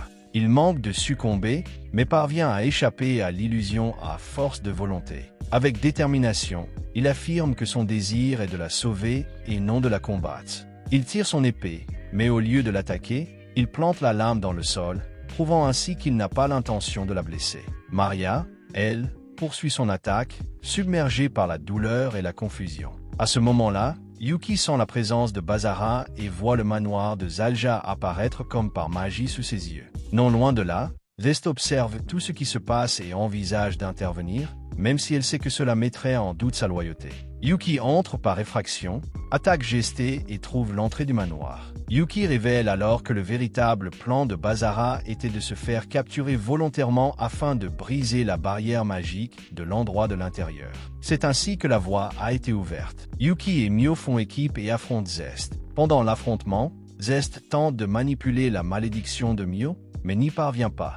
Basara comprend alors que la succube est jalouse de la relation étroite entre lui et Mio. Maria le surprend avec un puissant coup magique. Bien que blessé, Basara reste debout. Résistant aux attaques de Maria, il la serre fort dans ses bras et lui dit qu'elle peut tout lui laisser, que c'est maintenant à lui de la protéger. Alors que le chaos s'empare du manoir, Yuki tente d'achever Gesté, mais Mio l'en empêche. C'est alors que Zalja apparaît et les paralyse tous les deux, utilisant la magie pour capturer Yuki. Il reproche également à Gesté d'avoir laissé Mio s'échapper. Zalja tente de tuer Basara, les autres essaient de l'attaquer, mais Zalja active un contrôle mental qui paralyse Basara et commence à sonder son véritable pouvoir. Il se rend compte de l'immense potentiel du garçon. Soudain, un homme mystérieux s'approche du manoir de Zalja. Pendant ce temps, Maria est seule dans sa chambre. Elle se souvient de la promesse de Basara de sauver tout le monde et ce souvenir ravive son espoir. À l'intérieur du manoir, Basara tente de briser le contrôle mental que Zalja exerce sur lui, alors même que le méchant insulte son père. Jin, Basara tente de se défendre, mais Zalja devient invisible, ce qui l'empêche de réagir. Néanmoins, en concentrant son énergie, Basara parvient à frapper son ennemi, sans toutefois lui causer de dommages directs. Le combat s'intensifie, Zalja plonge encore plus profondément dans l'esprit de Basara, créant des visions sensuelles et des illusions avec toutes les filles, essayant de le troubler et de briser sa résistance. C'est alors que le sceau qui lie la mère de Maria commence à se briser. Elle comprend que quelque chose d'important est sur le point de se produire. Alors que Basara est sur le point d'être complètement maîtrisé, Maria lance une attaque contre Zalja. Mais le méchant l'arrête en lui montrant la cellule où se trouve sa mère, visiblement affaiblie et sous contrôle absolu. Cette vision ébranle profondément la succube. Au même moment, Mio assiste à la souffrance de Maria et commence à perdre le contrôle de ses propres pouvoirs. Se souvenant du moment où elle a perdu ses parents, cette instabilité émotionnelle suffit à Zalja pour tenter de la manipuler et d'absorber son énergie démoniaque. Elle réussit à faire fuir tous ceux qui l'entourent, y compris Gesté, avec une vague d'énergie. Cependant, Basara la sauve à temps. Zalja s'approche de Mio, voulant lui soutirer ses pouvoirs avec le peu de magie qu'il lui reste. Mais lorsqu'il la touche, son bras est instantanément détruit et il est projeté dans les airs. Il réalise, horrifié, que le pouvoir de Mio n'est pas celui de l'ancien roi démon, mais qu'il s'agit d'un pouvoir unique, entièrement sien. Mio s'apprête à le tuer, son corps enveloppé d'une énergie intense. Mais Basara l'arrête, lui demandant de ne pas prendre la vie de son ennemi. Il lui réaffirme qu'il la protégera comme un vrai frère, même contre le monde entier. Sous le coup de l'émotion et de la confiance en Basara,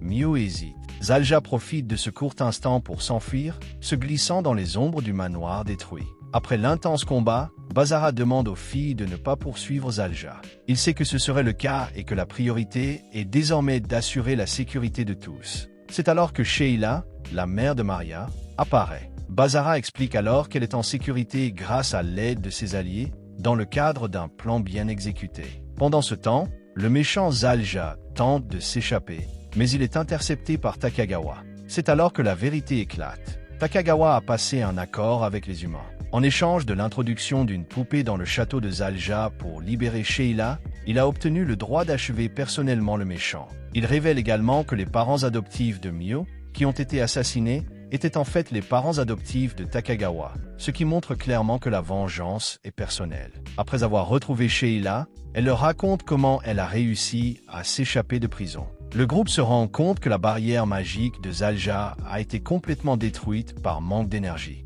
Mais alors qu'ils pensent que le danger est passé, le château entier commence à se transformer. La structure prend la forme de la bouche gigantesque d'un démon colossal, dont le but est de dévorer la planète entière. À l'extérieur, Zalja révèle à Takagawa son plan ultime, libérer des monstres si puissants qu'ils peuvent détruire le monde entier, afin que personne ne puisse jamais lui voler Mio. Le temps étant compté, Maria se voit confier la mission de veiller sur Sheila, tandis que Basara, Mio, Yuki et Zest se dirigent vers le point faible de la créature démoniaque, dans le but de l'empêcher de tout anéantir. Il confie à Zest la direction de la mission. Au cours du voyage, Zest remarque un changement dans la structure du monstre. Néanmoins, ils poursuivent leur route jusqu'à ce qu'ils atteignent le cœur de la créature. Cependant, alors qu'ils y pénètrent, le système immunitaire du monstre se réveille et commence à les attaquer. Pour protéger les autres, Yuki décide de rester et de repousser les attaques toute seule. Gesté,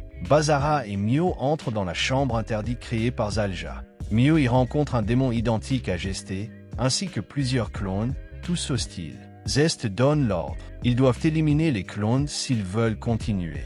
En unissant leurs efforts, ils parviennent à les vaincre un par un. Finalement, lorsqu'ils atteignent le véritable noyau du monstre, ils découvrent que le système interne empêche toute tentative de destruction. Zest prend une décision risquée et déclare qu'elle se sacrifiera pour distraire la créature. Elle révèle que les clones existent parce que Zalja l'a rejeté parce qu'elle avait encore un cœur. La douleur de Zest est évidente, mais elle est prête à tout donner pour aider. Mio la supplie de ne pas le faire, mais Zest reste ferme. Son acte de bravoure finit par attirer l'attention du monstre, ouvrant une brèche. Saisissant l'occasion, Basara active sa technique la plus puissante, Banishing Shift, et porte le coup final qui détruit le cœur de la créature. Le monstre s'effondre, vaincu. Zalja, qui observe la scène de loin, est choqué par ce qui vient de se passer. Le plan qu'il avait conçu s'est effondré sous ses yeux. Pendant ce temps, Zest, gravement blessée, se réveille et réalise qu'elle a été sauvée par les héros avant que le coup fatal ne l'atteigne. Dans un moment de sincérité,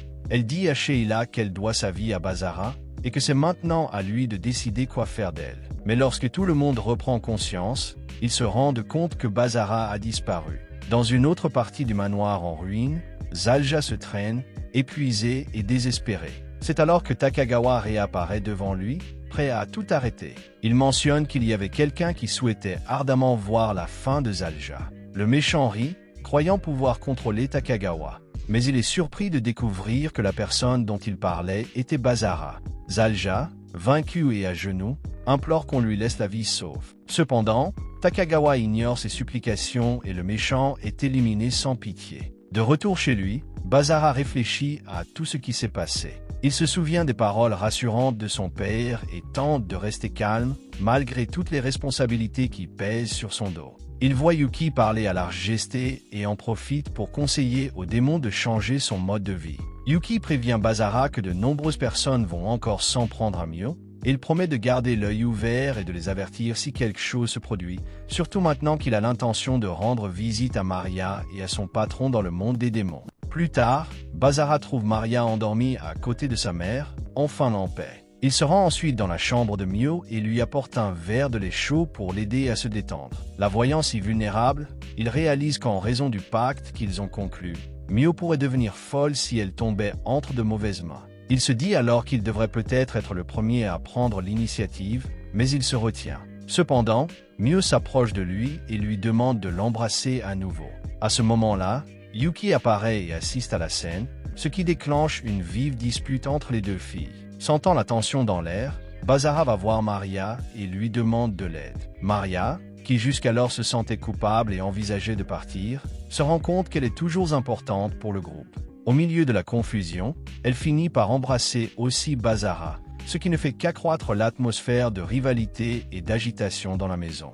Avec le retour à la normale, Sheila et Gesté retournent dans le monde des démons accompagnés d'autres démons et la routine paisible reprend ses droits. Dans le monde souterrain, le roi des démons est informé de la mort de Zulji et ordonne à l'un de ses subordonnés d'enquêter. Cependant, en entrant dans le trône royal, le roi démon trouve tous les gardes tombés. Au centre de la pièce, Jin, le père de Basara, assis calmement sur le trône. Jin les remercie d'avoir pris soin de ses enfants, avec un sourire sinistre, promet de leur rendre l'appareil. Une menace voilée qui marque la fin de la saison principale. Mais avant de commencer la prochaine saison, nous avons un épisode OVA spécial qui présente une comédie légère et des moments intimes entre les personnages. L'OVA commence avec Maria en train de cuisiner, mais elle sent rapidement une présence étrange à l'étage. En enquêtant, elle découvre que Mio rêve de Basara. Curieuse, Maria utilise une caméra magique pour espionner le rêve, mais finit par réveiller accidentellement Mio. Pour la garder endormie, Maria lance un sort de sommeil, mais cela provoque un rêve encore plus intense et physique. Pour faire durer le rêve, Maria se transforme magiquement en Basara et commence à l'aguicher. Cependant, la vraie Basara apparaît, interrompant tout et grondant Maria. De retour dans la cuisine, Maria prépare un plat spécial et le propose à Basara. Mais lorsqu'il le goûte, il se rend compte que ce n'est pas le plat de Maria, mais celui de Mio. Cela active involontairement ses instincts de combat, le poussant à dégainer son épée par réflexe. Yuki apparaît, essayant de calmer la situation. Yuki tente alors de le séduire en se déshabillant, mais elle est interrompue par l'arrivée de Mio qui, folle de jalousie, électrocute Bazara et Maria sans ménagement. Plus tard, à l'école, notre héros se rend à l'infirmerie après s'être blessé à Péclasse. Là, il est reçu par l'infirmière Ezugawa, qui, comme toujours, est gentille et un peu audacieuse. Elle lui demande de l'aider à faire quelque chose. En se baissant, il finit par se coincer les vêtements, ce qui le met encore plus mal à l'aise. Après l'école, Ezugawa invite Bazara à dîner chez elle. Elle le surprend avec une table remplie de délicieux plats et lui demande, comme si cela ne suffisait pas, un câlin amusant pendant qu'il se lave les mains. Elle lui demande également de se doucher avec son parfum, afin que les filles de la maison le remarquent. Bazara accepte, mais il est rapidement surpris lorsque l'infirmière elle-même entre dans la salle de bain et commence à le savonner. Complètement désorienté, il finit par perdre le contrôle de la situation et s'évanouit. Lorsqu'il se réveille, il est allongé sur les genoux de l'infirmière, ne sachant pas si ce qui s'est passé était réel ou s'il s'agissait d'un rêve. Confus et honteux, il décide de s'habiller et de partir. Pendant ce temps, dans une autre dimension, le père de Jin, Bazara, mène une bataille acharnée contre l'actuel roi des démons, Léohar, car il croit à l'origine de certaines menaces qui pèsent sur le monde des humains. Léohar réalise également l'immense pouvoir de Jin et comprend pourquoi il est connu sous le nom de dieu de la destruction. Au cours du combat, Léohar détruit accidentellement une tour du château. Jin, s'apercevant que quelqu'un est tombé inconscient dans les décombres, le sauve puis s'en va, toujours aussi mystérieux. De retour chez le protagoniste, Mio commence à faire des rêves fréquents et embarrassants à propos de Bazara, si bien qu'elle a du mal à l'affronter au petit déjeuner. La situation devient encore plus chaotique lorsque Maria arrive avec encore plus de nourriture, avec sa malice habituelle, demande la permission d'aller au festival sportif de l'école, puisqu'elle est toujours techniquement assignée à résidence. Plus tard, Mio et Yuki sont surprises de découvrir que Bazara fait partie du comité d'organisation du festival, ce qu'il explique en disant qu'il veut profiter de sa vie scolaire comme un élève ordinaire. Lors de l'organisation, il est accompagné de Takabana, un garçon timide et réservé qui a également rejoint le comité à la demande de Ezugawa elle-même. En marchant dans les couloirs, Bazara rencontre à nouveau l'infirmière, et une fois de plus, l'atmosphère entre eux devient tendue et chargée d'intention. Lorsque Ezugawa lui dit au revoir et poursuit son chemin, Bazara sent qu'il est observé, malgré l'impression qu'il a. Il décide de ne pas faire de commentaires et de continuer à marcher. Il décide de ne pas faire de commentaires et continue de marcher aux côtés de Takabana, qui lui raconte comment il a rejoint le comité du festival. Bazara soupçonne que sa décision a été influencée par Ezugawa, étant donné le charisme engageant du professeur. Plus tard, alors qu'ils entrent dans l'une des salles de classe, ils tombent sur un groupe d'élèves qui se disputent agressivement. L'un des garçons, visiblement en colère, marmonne des plans pour se venger de la fille avec laquelle il se disputait. Avant que la situation n'empire, Bazara intervient. Cependant, Ezugawa apparaît juste à temps, empêchant la confrontation d'aller plus loin. Malgré son calme apparent, Bazara se rend compte que Takabana semble utiliser une sorte d'hypnose pour contrôler les garçons, ce qui le rend encore plus méfiant. Le charme énigmatique du professeur commence à troubler l'instinct de Bazara. Pendant ce temps, Mio et Yuki rentrent chez elle et rencontrent Takagawa en chemin. Il est visiblement irrité, déjà au courant de la véritable identité des filles, et inquiet de la tournure que prend la conversation. Elle se dépêche de rentrer chez elle. Tous deux se souviennent encore de la conversation qu'ils ont eue avec Takagawa sur la façon de garder Bazara sous contrôle, notamment pour l'empêcher de perdre le contrôle de ses propres pouvoirs. Ce soir-là, Bazara revient du magasin avec quelques collègues et professeurs quand soudain une barrière magique entoure la zone. Les gens ordinaires à l'arrêt de bus commencent à l'attaquer avec des sorts comme s'ils étaient possédés, agissant comme des zombies. Confus, il comprend rapidement que tout le monde est contrôlé par la magie. Heureusement pour lui, Kuremi apparaît, grâce à ses pouvoirs, neutralise les assaillants sans les blesser. Après avoir résolu la situation, elle s'approche de Bazara et lui dit qu'elle est là pour aider Yuki. Elle lui demande également s'il croit que quelqu'un se méfie de lui, étant donné l'atmosphère étrange qui règne dans l'école. Ils rentrent ensemble à la maison, mais lorsqu'ils arrivent, tout est sombre. En entrant dans le salon, Bazara est surpris de voir Mio et Yuki déguisés en chiots, agenouillés de façon provocante. Maria apparaît peu après et lance un sort ludique qui enlève les chaussures de Bazara,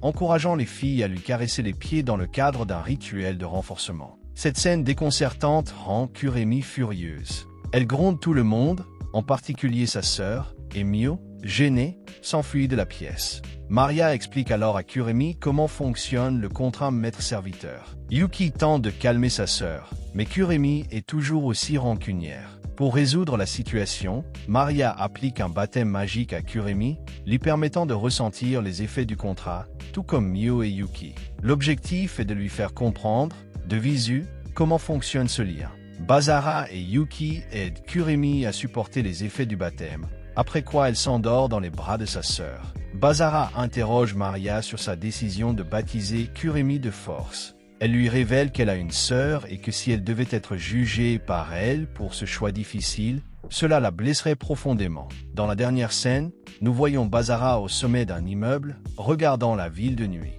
Il réfléchit à qui se cache derrière la manipulation des gens ordinaires, et le nom d'Ozugawa lui vient à l'esprit. Malgré l'incertitude, il prend une décision ferme, peu importe qui est derrière tout cela. Il se battra et protégera toutes les filles qui l'entourent. Le lendemain, le festival de l'école se poursuit. Mio se prépare avec enthousiasme avec ses amis et Bazara rejoint Takabana pour aider à organiser et distribuer les billets pour l'événement. Malgré le calme temporaire, l'atmosphère est toujours tendue. Quelque chose d'important se prépare. Il parle de la famille d'Anu, responsable du désordre à l'école, qui s'est excusée. Kuremi arrive et Bazara la présente aux autres. Peu après, notre protagoniste part et dit à Takabana qu'ils se verront plus tard. Il retrouve Yuki et Mio, prêts à enquêter sur le possible agresseur. Elle voit dans cet incident l'occasion d'identifier et de contrôler celui qui est à l'origine des manipulations. Comme le dit Maria, les coupables doivent être extrêmement puissants. Après le discours d'ouverture de Rika Kajira, les jeux de l'école commencent.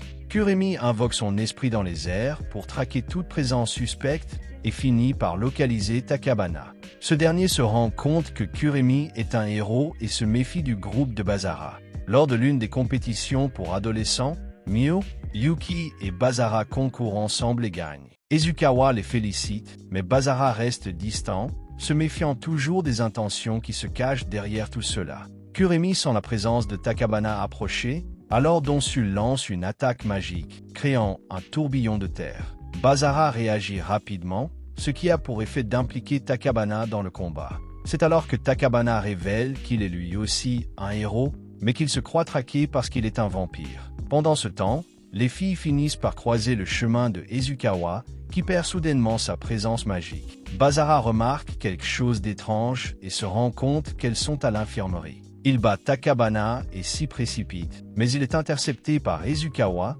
qui brise facilement son épée. Lorsque Bazara tente de lui appliquer un saut magique, le professeur Sakazaki apparaît et l'éloigne du combat. Sakazaki se révèle être un vieil ami du père de Bazara et affirme qu'il a été chargé de le protéger. Il affirme également que Izukawa est une entité incroyablement puissante, comparable à un démon de classe S. De retour en classe, Bazara commence à soupçonner Sakazaki d'être le véritable ennemi. Après tout, son père n'aurait jamais exposé Mio à quelqu'un d'aussi dangereux sans l'avertir. Sakazaki révèle alors sa véritable forme divine et un combat acharné s'engage. Bazara fait tout son possible pour le blesser, mais l'être divin révèle que Kirumi est un otage et menace de la dévorer. N'ayant pas le choix, Bazara accepte de cesser le combat, mais l'ennemi lui arrache impitoyablement un bras. Alors qu'il tombe au sol et s'apprête à être exécuté, un événement inattendu se produit. Bazara frappant le dieu avec une puissance qui semble incontrôlable.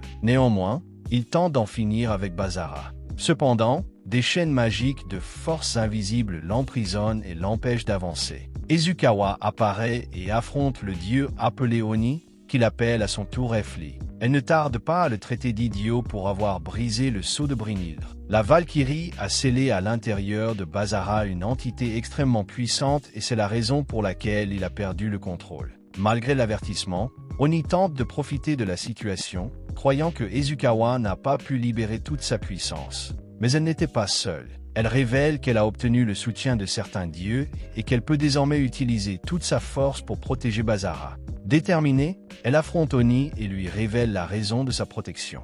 Bazara est la seule preuve vivante que sa mère est encore en vie. C'est pourquoi elle ne permettra jamais qu'on lui fasse du mal et détruira Oni si nécessaire. Alors que Bazara est hors de contrôle, Izukawa parvient à calmer son esprit en le contrôlant doucement. Elle décide alors d'effacer les souvenirs de toutes les personnes impliquées et de les réécrire, s'assurant ainsi que Bazara ne découvre jamais sa véritable origine ou qu'il la demeure. Plus tard, Bazara parle à Takabana et lui explique qu'il n'est plus un héros et qu'il ne se mêlera plus de ses affaires. De retour chez lui, il réfléchit à sa victoire contre Oni et sent que, pendant ce combat, quelqu'un de spécial le protégeait. Peu après, Maria, Yuki et Kirumi font irruption dans sa chambre. Maria commence à le taquiner, ce qui active la malédiction de Kirumi. Bazara la console en essayant de calmer l'ambiance. C'est alors qu'apparaît un nouveau personnage, Lucia, la sœur de Maria, qui apparaît à la demande de la faction modérée du monde des démons pour les inviter à visiter le royaume des démons. Dans le royaume des démons, Léoard et ses alliés découvrent une ancienne machine cachée, un puissant artefact que le Conseil a l'intention d'utiliser pour exterminer les conservateurs. Mais Léoard s'y oppose, il souhaite vaincre directement. Et à cette fin, Gald promet de mener l'assaut frontal, tandis que Blaster reste pour protéger Léoard et s'assurer que son plan réussisse. Ils discutent de la manière de provoquer le Conseil pour qu'il attaque le premier. Lars, en observateur avisé, suggère de voler le pouvoir de Mio,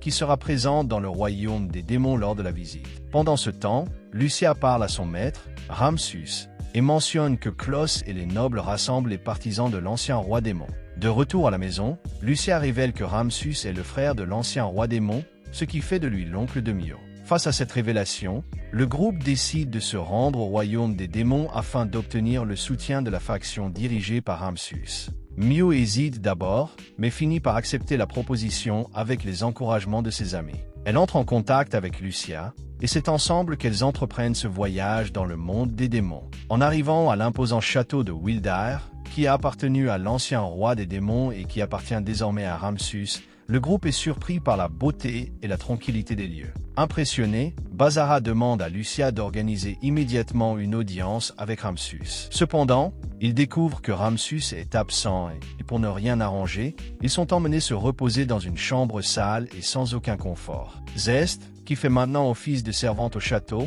rejoint le groupe pour le dîner et tout le monde est heureux de la voir en bonne santé. Sheila apparaît alors, démontrant sa capacité à voyager à travers les tunnels dimensionnels et révélant qu'elle est la servante personnelle de Lara. Au milieu des rires, Maria s'éloigne discrètement.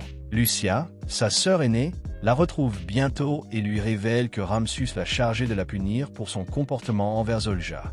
Bazara intervient et utilise le tunnel dimensionnel de Sheila pour empêcher Lucia de punir Maria, la suppliant de l'épargner. Il finit par se charger lui-même de la punition, ce qui donne lieu à une réprimande assez particulière et amusante. Finalement, Kuremi, qui assistait à la scène, entre dans la pièce, mais reçoit également un baptême de la part de Lucia.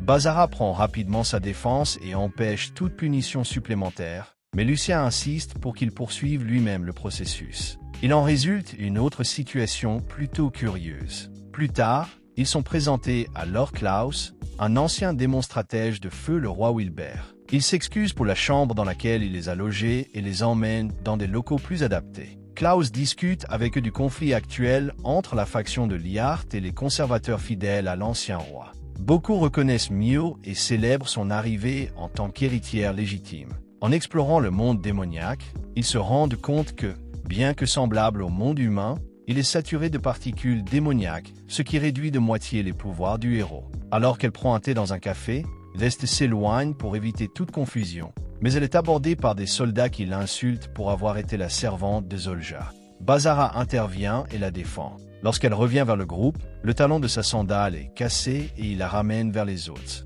Le soir, ils arrivent au château principal et rencontrent enfin Ramusa, dont la présence impressionne tout le monde. Chaque fille se voit attribuer une chambre. Kuremi se souvient de l'amulette que Lucia lui a donnée pour protéger Maria. Elle vient la taquiner un peu. Pendant ce temps, Mio est prise en charge par une servante nommée Nol, qui a grandi avec elle et lui demande des nouvelles de Lars. Ramusa observe la lune, jusqu'à ce que Bazara s'approche et demande une conversation privée. Il confronte le chef, l'accusant de vouloir soutirer du pouvoir à Mio, même si cela la blesse, et remet en question son autorité à gouverner. Ramusa répond froidement que c'est le devoir de Mio, quelles qu'en soient les conséquences. Il mentionne un ancien accord, mais nie que Bazara ait le droit de le remettre en question. Furieux, Bazara manque d'invoquer son épée, mais Lucia et Sheila interviennent pour calmer les esprits. Plus tard, Est prend un bain avec les autres filles et Sheila. Bazara, bien sûr, se retrouve impliquée. Zest, pensant qu'elle est un fardeau, finit par activer la malédiction. Mais Bazara la calme à nouveau avec affection et compréhension. Pendant ce temps, une bataille éclate dans la ville entre les gardes, les monstres et les marionnettes de Lars. Mio, Noll et les autres observent Bazara affronter le pouvoir brutal de Gald. Se souvenant de la promesse de Bazara de toujours se battre ensemble, Mio décide de l'aider. Il parvient à blesser sérieusement Gald, mais une mystérieuse lumière les enveloppe, causant une destruction massive. Bazara tombe, grièvement blessé, à côté de Mio. Pendant ce temps, Nambra projette de voler le pouvoir de Mio. Nambra, en particulier, veut éliminer tout le monde afin d'accomplir les souhaits du conseil. Incapable de rester les bras croisés, Mio se joint au combat. Nambra tente de l'attaquer, mais un rayon d'énergie les frappe et cause de gros dégâts. Ramosus, réalisant que Nambra devient trop forte, utilise un sort de gravitation pour protéger Mio et intervient directement. Le combat se termine et le héros est sain et sauf, pour l'instant. Enfin, Mio fait ses adieux à Klaus, le remerciant pour son hospitalité et sa gentillesse, mais lui faisant comprendre qu'elle préfère continuer à vivre en tant qu'humaine, plutôt que d'hériter du trône de son père dans le monde des démons. Pendant ce temps, la ville détruite a été entièrement reconstruite. Ramosus parle à Lucia et l'informe que la mission visant à retirer les pouvoirs de Mio a été suspendue en raison de récents changements de circonstances. C'est alors que le groupe, prêt à quitter le royaume, est surpris par l'apparition inattendue de Jean, le père de Bazara. De l'autre côté, Galb dit à Léoard qu'il a détecté des distorsions dimensionnelles causées par le pouvoir de Bazara. Il mentionne également qu'il a senti la présence de Brynhildr, l'épée légendaire, dont le pouvoir a généré un tourbillon supersonique qui a vaincu Galb.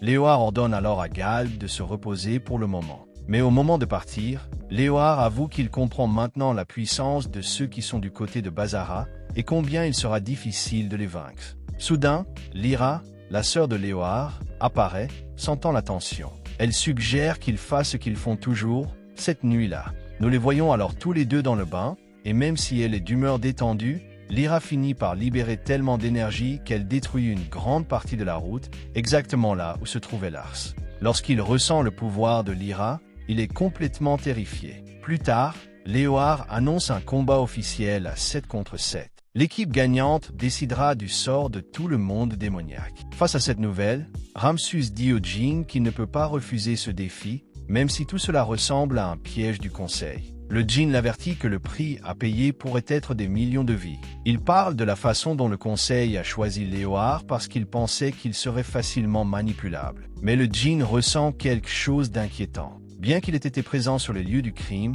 il n'a jamais rencontré Zafia. Sheila apparaît alors et confirme que Zafia n'est certainement pas dans le monde des démons. Il faut maintenant se concentrer sur la façon de gagner le tournoi. Pendant ce temps, le groupe poursuit sa routine. Pendant son bain, Bazara parvient à lever la malédiction qui pèse sur Mio. Pendant ce temps, Jean leur annonce qu'il sera chargé d'entraîner le groupe afin qu'ils puissent remporter le tournoi. Le lendemain, l'entraînement commence. Bazara se débat en essayant d'attaquer son propre père, même si Jean le pousse dans ses retranchements. Jean le jette contre un rocher et l'avertit qu'il peut se reposer pour l'instant, mais que ce n'est que le début. Pendant qu'il se repose, Jean en profite pour expliquer à Bazara comment Léoard se bat et quelles sont ses capacités. Malgré tout, il le rassure. Si Bazara utilise son intelligence et libère sa vraie force au bon moment, il peut gagner. Mais Jean ne se laisse pas abattre. Jean intensifie ses attaques et libère toute sa puissance, provoquant des vents violents qui balaient tout autour de lui.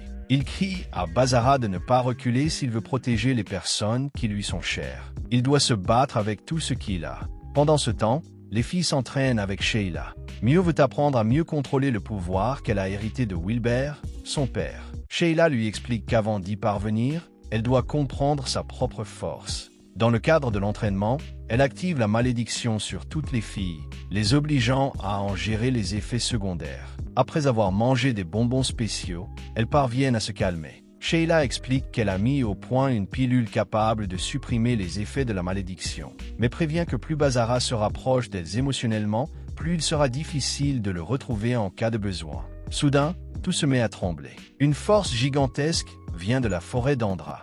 Kirumi transporte rapidement le groupe sur place, où il trouve Basara gravement blessé après son entraînement brutal avec Jin. Face à la destruction causée, Yuki se remémore les événements tragiques survenus dans son village. Plus tard, Jin s'approche de son fils et lui fait face. Il lui dit qu'il ne donnera pas tout son pouvoir, à moins que Basara ne comprenne vraiment ce que signifie se battre avec tout ce qu'il a. Même au prix de sa propre vie, il demande à Basara ce qu'il a ressenti à ce moment-là, en pensant qu'il allait mourir. Basara se souvient que sa seule préoccupation était de protéger les filles. Jin lui demande alors de garder ce sentiment vivant, de le récupérer et de libérer toute l'énergie accumulée dans une attaque chargée, comme il l'a fait au village. Basara panique un instant, mais son père le calme et lui explique son véritable pouvoir, en mentionnant 3 facteurs limitatifs. Le premier est la conscience, la haine de la vertu. Pour vaincre Liart, Basara doit libérer au moins 2 de ces facteurs limitants. Jin mentionne également que même s'ils veulent protéger Mio,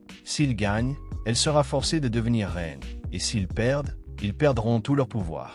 Il reste une 3e option, et Jin promet qu'il le soutiendra si cela se produit. Assis à côté de Basara, Jin lui parle enfin de ses 2 mères, lui révélant une vérité qu'il cachait depuis longtemps. Pendant ce temps, Yuki envisage de rendre visite à Basara, mais hésite. Notre protagoniste est sur le toit du château, réfléchissant aux paroles de son père sur les limiteurs. Soudain, il se souvient des filles, invoque son épée et déclenche une attaque puissante, si intense que Yuki peut en ressentir l'énergie à distance. Le lendemain, Basara cherche Sheila et lui demande son aide. Pendant ce temps, le groupe se prépare au combat. Liart les attend sur son trône. Lorsqu'ils arrivent, Liart reconnaît immédiatement le groupe. Un autre démon apparaît, c'est Belphegor, membre du conseil et ancien allié de Zolja, qui revendique le contrôle de l'arène. Liart accepte sa présence.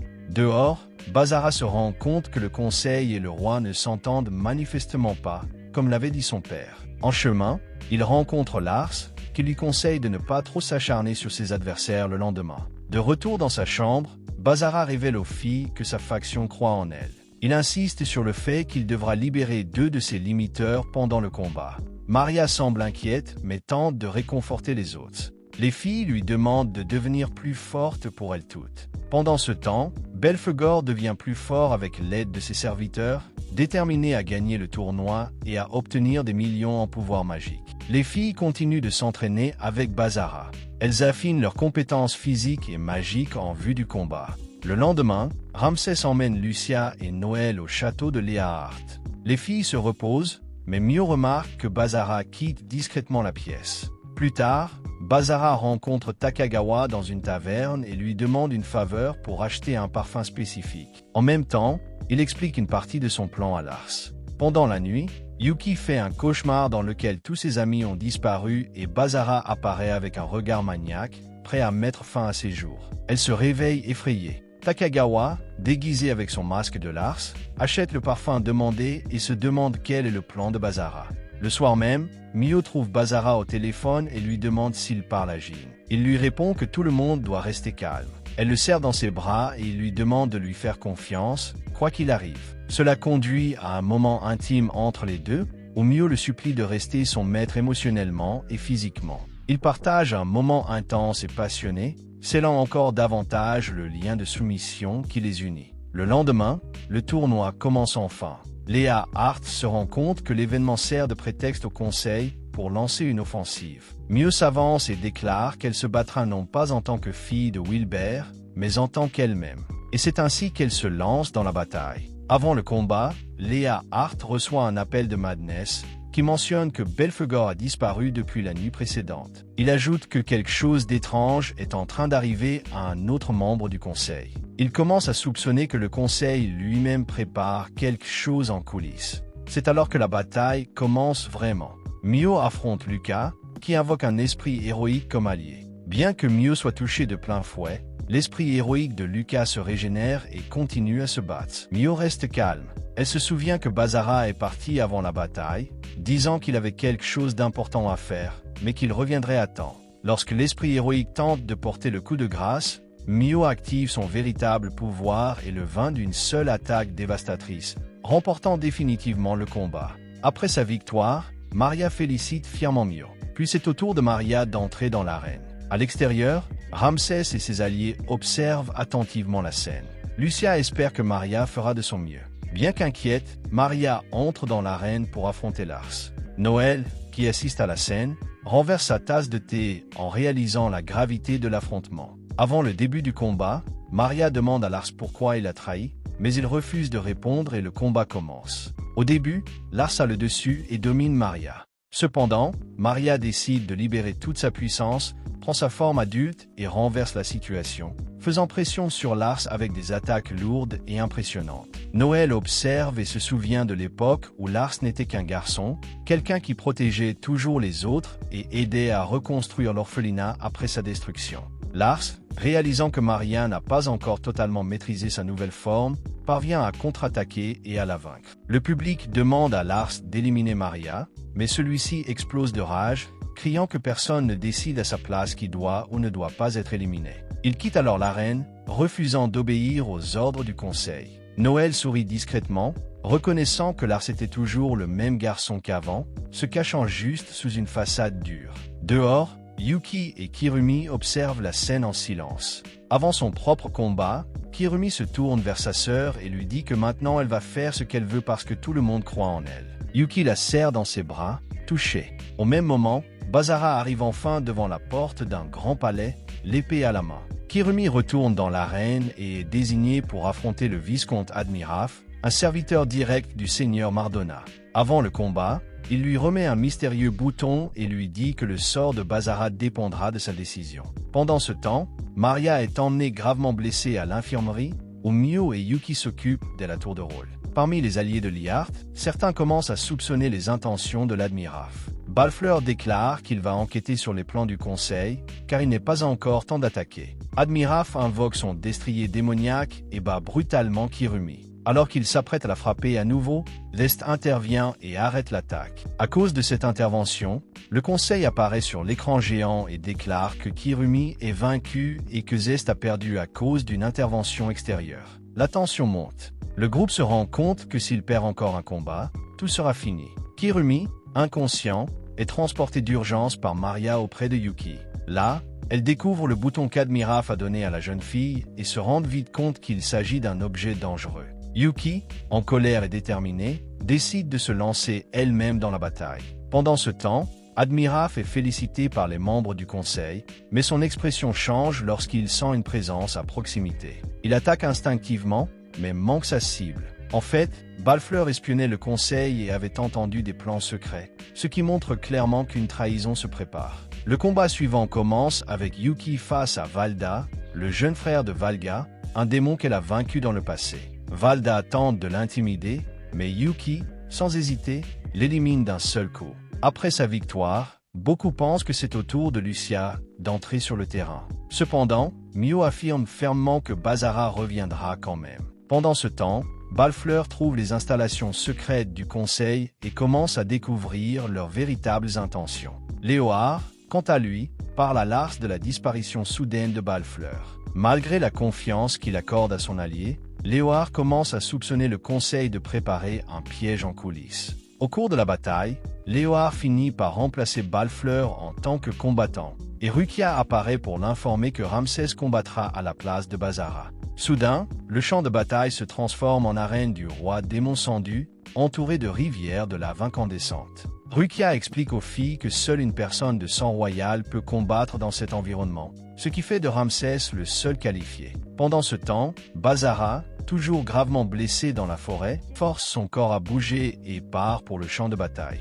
Léoard commence à croire que la victoire sur Ramsès sera la preuve définitive de la fin de la lignée de Wilbert. Cependant, avant que le combat ne commence, Basara apparaît devant tout le monde, choquant le public et le conseil lui-même. Il pense qu'il a franchi la barrière de champ en utilisant sa technique d'annihilation. Le combat commence. De loin, Jean, qui se repose maintenant dans le château de Ramsès, se fait gronder par l'un de ses serviteurs pour ne pas avoir assisté au combat. Il se contente de répondre, l'air pensif, que Basara n'a que 20% de chance de gagner. Les filles regardent le combat avec anxiété. Zest explique que Basara ne peut pas utiliser sa transformation berserkée, car elle le rendrait vulnérable pendant quelques secondes, et ces secondes pourraient lui être fatales. Malgré cela, Mio croit fermement que son bien-aimé pourra gagner. Basara utilise alors le parfum que Takagawa lui a acheté, activant une technique qui crée de multiples illusions de lui-même. Léoard, cependant, détruit les illusions une à une, résistant facilement aux attaques. L'affrontement se poursuit avec acharnement. Les filles commencent à remarquer que les blessures de Basara augmentent. Finalement, Léoard le lance dans les airs et il s'écrase sur le bord de l'arène, plongeant dans la lave. À ce moment critique, Basara se souvient de la pilule que Sheila lui a donnée, une pilule capable de libérer le pouvoir dormant dans son sang, hérité de sa mère. Sans hésiter, pour protéger les filles, il avale la pilule et plonge dans la mer de lave. Léoard croit avoir gagné. Jusqu'à ce qu'une explosion d'énergie démoniaque jaillisse de la lave, Basara émerge, couvert d'une aura sinistre et colérique, faisant preuve d'une puissance digne d'un véritable roi démon. Il vainc Léoard avec une force écrasante, mais en paie le prix fort. Son corps commence à brûler de l'intérieur, incapable de contenir une telle énergie. Les filles comprennent ce qui se passe. S'il continue, il finira par se détruire lui-même. Mais Basara, submergé par la puissance, ne s'arrête pas. Il continue d'attaquer Léoard comme un fou, complètement hors de lui. C'est alors que Mio se précipite à sa rencontre. Alors que Basara s'apprête à achever Léoard d'un coup mortel, Mio s'interpose et l'attaque directement. Soudain, Mio se réveille. Il est dans sa maison. Mais quelque chose ne va pas. La réalité commence à se déformer, à s'effondrer. Il se présente à l'école, mais le monde est brisé. Des esprits attaquent Mio, jusqu'à ce que la voix de Maria résonne dans son esprit, l'aidant à réaliser que tout cela n'est que dans sa tête. Mio lui tend la main et Basara la prend. Dans son esprit, Mio affronte Zalja, qui tente de lui voler son pouvoir. Sentant la présence de Basara, elle vainc Zalja et retrouve la forme complète du héros. Malgré cela, il est toujours incontrôlable. Il est sur le point d'écraser Mio avec une explosion, mais s'arrête à temps. Il détruit son armure et reprend conscience. Mio le prend dans ses bras, s'excusant de sa faiblesse. Basara perd à nouveau le contrôle et déchire ses vêtements avec son énergie. Mais Mio le laisse faire, à condition qu'il revienne vers elle. Cela le calme enfin. De retour dans l'arène royale, Basara, redevenu lucide, s'excuse auprès de la princesse démon. Celle-ci sourit, lui rappelant qu'elle lui faisait confiance depuis le début. Ils marchent ensemble vers Léoard et Basara lui tend la main. Le roi démon accepte la poignée de main en signe de respect et d'apaisement. Mais la paix est de courte durée. Haut dans le ciel, le conseil exécute son plan B. Belphégor active le dernier rituel, invoquant le légendaire dieu des héros, Chaos, une entité colossale faite de feu de l'enfer, descendant des cieux comme la fin du monde lui-même. Le conseil pense qu'avec Chaos sur le terrain, le royaume leur appartiendra enfin. La créature commence à détruire l'arène entière avec facilité. L'un des conseillers exprime son inquiétude pour Ramsès et les autres obstacles, mais on lui rappelle bientôt que le chaos peut contrôler les esprits héroïques et écraser toute résistance. Soudain, un garde se précipite. Chaos ne se contente pas de détruire le champ de bataille, il invoque encore plus d'esprits héroïques et provoque une crise dimensionnelle sans précédent. Si cela continue, le monde des démons sera réduit en cendres. Même face à ce chaos absolu, le conseil reste imperturbable. Impressionnés par la puissance de leur arme vivante, ils commencent à planifier une reconstruction totale du monde démoniaque, suivie d'une nouvelle guerre contre les dieux. Pendant ce temps, les soldats découvrent que le vicomte Admirat a lui aussi disparu. Il est probablement parti s'occuper d'affaires personnelles. Au milieu de l'enfer qu'est devenu le champ de bataille, Mio, Basara et Léoard sont toujours debout. Et grâce à la puissance des véritables héros qu'ils portent dans leur cœur, ils n'ont pas encore abandonné. La commission conclut que les combattants sont gravement blessés et ne sont plus en mesure de poursuivre le combat. À ce moment-là, dehors, le bruit de la destruction s'intensifie. Les filles entendent tout et Rukia décide de vérifier où se trouve Ramsès. Mais le vicomte Admirat apparaît devant elles et avec un sourire sadique, leur dit qu'il n'y a pas lieu de s'inquiéter, tous ceux qui sont là seront dévorés. Le chaos lance alors une attaque colossale. Une explosion d'énergie incandescente balaye tout sur son passage. Il dévaste les structures, les champs et même l'espace environnant. Dans le dernier épisode, on voit Léoard et les autres réussir à se cacher. Alors que Chaos continue de ravager tout ce qui l'entoure avec sa fureur incontrôlable, Mio tente de convaincre les autres qu'il est possible de briser les barrières et d'unir leurs forces. Mais Léoard explique qu'à ce moment-là, chacun doit affronter seul son propre combat.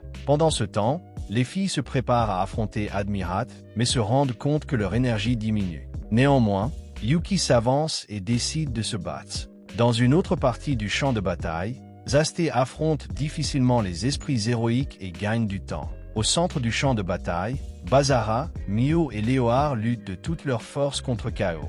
Alors que le chaos semble sur le point de les vaincre, Ramsès apparaît avec une puissante attaque surprise. Admirat, quant à lui, profite de la faiblesse des filles et s'apprête à frapper Kirumi. Mais Maria intervient de façon explosive. Elle arrache un bras à son ennemi, l'empêchant d'utiliser sa lance. Kirumi profite de l'occasion, saisit l'autre bras et projette Admirat hors du bâtiment. Sans perdre de temps, Maria lui saute dessus et commence à le frapper brutalement jusqu'à ce qu'il perde connaissance. Ailleurs, nous voyons Noël essayer de protéger une petite fille sans défense, mais un esprit héroïque apparaît pour l'attaquer. C'est alors que Takagawa apparaît et détruit l'ennemi d'un seul coup, les sauvant tous les deux. De retour sur le terrain principal, Ramsès tente de contenir Chaos, tandis que Bazara élabore un plan désespéré pour créer un trou noir, semblable à celui que Mio a généré lorsqu'elle a perdu le contrôle de ses pouvoirs. Il explique la stratégie à Mio et lui demande à nouveau de lui faire confiance. Ils partent tous les deux affronter Chaos. Léoard les accompagne et tente de contenir la créature du feu de l'enfer. Mio active sa puissance maximale et un trou noir se forme, aspirant le chaos autour d'elle. Bazara, quant à lui, prend d'autres pilules pour libérer son potentiel caché. Avec l'aide de Mio, qui canalise son énergie démoniaque, il atteint le sommet de la puissance d'un vrai héros. D'un coup dévastateur, Bazara pousse Chaos directement au centre du trou noir. La créature hurle et résiste, mais elle est finalement engloutie. Le monde démoniaque commence enfin à se stabiliser. Épuisé et blessé, Mio s'évanouit. Les âmes qui étaient sous le contrôle de Chaos sont libérées. Bazara retrouve son état normal et se précipite vers Mio pour s'assurer qu'elle va bien. Pendant ce temps, les membres du conseil, incrédules face à la défaite de Chaos, envisagent de mettre en œuvre leur plan final, à savoir la destruction totale du monde des démons. Mais avant qu'ils ne puissent agir, Lyra apparaît et les vainc à elle seule. Lyra sent la présence de Jin, le père de Bazara, et comprend qu'il a également pour objectif d'éliminer les anciens du conseil. Elle reconnaît en Jin l'aura de l'ancien dragon et comprend, à cet instant, comment Bazara a hérité d'une technique aussi puissante. Bazara apparaît. Lyra envisage un instant de combattre Bazara, mais renonce lorsqu'elle découvre qu'il est un ami de Lars et qu'il cherche à devenir l'allié de Léoard. Elle le félicite pour sa victoire et s'en va peu après. Plus tard, le corps de Belphégor est retrouvé dans le palais. Lyra se rend vite compte que c'est Bazara qui l'a vaincu. Elle ne comprend pas pourquoi il a tout risqué pour affronter Léoard. Après la victoire, Jin fait remarquer à Ramsès que les jeunes protagonistes ont changé le cours de l'histoire et que le monde des démons peut désormais vivre en paix, sans que Mio n'ait à porter le fardeau de son héritage. Lyra, réalisant son erreur de jugement, tente de cacher ses sentiments à son frère, Léoard. Pendant ce temps, Takagawa se souvient du moment où il a trouvé Bazara blessé dans la forêt et l'a sauvé sans que personne ne s'en aperçoive. Finalement, les héros retournent dans le monde des humains. Cette même nuit, Bazara fait un cauchemar à propos de Mio, craignant de la perdre à jamais. Mais lorsqu'il se réveille, Mio se tient à côté de lui avec un sourire malicieux et lui demande s'il veut jouer avec elle. Les autres filles interrompent Bazara et veulent aussi être avec lui, ce qui conduit à une dispute hilarante entre eux. Mais à la fin, renforce l'ambiance de paix restaurée dans le monde. Une fin légère et amusante. Mais l'histoire n'est pas encore terminée. Il y a encore 2 ovas à venir, alors ne lâchez pas. Dans la deuxième ova, nous voyons Maria réveiller Bazara dans sa chambre. Il remarque qu'elle s'est faufilée à l'intérieur et est agacée par le comportement espiègle de la petite succube. Plus tard, Bazara se rend dans la chambre de Mio pour la réveiller et trouve sa chemise de nuit ouverte, résultat d'une autre farce de Maria. Lorsqu'il tente d'arranger la situation, Yuki apparaît et cherche elle aussi à attirer l'attention. Mio se réveille, remarque que ses vêtements sont ouverts, devient furieuse et commence à gronder tout le monde. Mio se souvient des railleries de Yuki et devient encore plus furieuse lorsqu'elle voit Maria déchirer son uniforme. Pour rivaliser, Yuki découpe également son propre uniforme. Pendant le cours d'éducation physique, Yuki et Bazara vont chercher le ballon et se retrouvent dans plusieurs situations embarrassantes pendant que Bazara essaie de la protéger. Mio arrive juste à temps pour les interrompre et une petite dispute éclate entre eux. Plus tard, Bazara se réveille à l'infirmerie où Izugawa le rassure en lui disant que les filles vont bien. Bien sûr, elle profite de la situation pour essayer de le séduire, ce qui le rend visiblement nerveux. Ce soir-là, Maria annonce à Bazara que le lendemain, c'est l'anniversaire de Mio et lui propose une surprise. Il commence à réfléchir à des idées jusqu'à ce que Yuki les rejoigne et leur assure que tout cadeau de sa part serait spécial. Après que tout le monde se soit endormi, Bazara décide de se rendre dans la chambre de Mio. Soudain, la porte se referme d'elle-même et la princesse démoniaque se montre étrangement séduisante. Il se rend vite compte que ce n'est qu'une illusion, un autre sortilège de Maria. La petite succube a créé une barrière magique qui génère une scène alternative, affirmant qu'elle n'affectera pas le monde réel. Dans cette scène, Maria se trouve à un festival avec Yuki. Elle s'amuse dans diverses situations typiques d'un festival, jusqu'à ce qu'elle finisse par s'étreindre pendant un feu d'artifice. Cependant, l'illusion commence à faiblir et Maria se rend compte qu'il pourrait être dangereux de la maintenir trop longtemps. Pendant ce temps, dans le monde réel, tous les participants commencent à s'embrasser et à jouer sous l'effet de la magie. Lorsque le sort prend fin, tout le monde revient à la normale. Maria explique la limite de temps de sa magie illusoire et finit par être affectueusement réprimandée par tout le monde pour une autre de ses farces. De retour à la maison, Maria révèle que ce n'est pas l'anniversaire de Mio.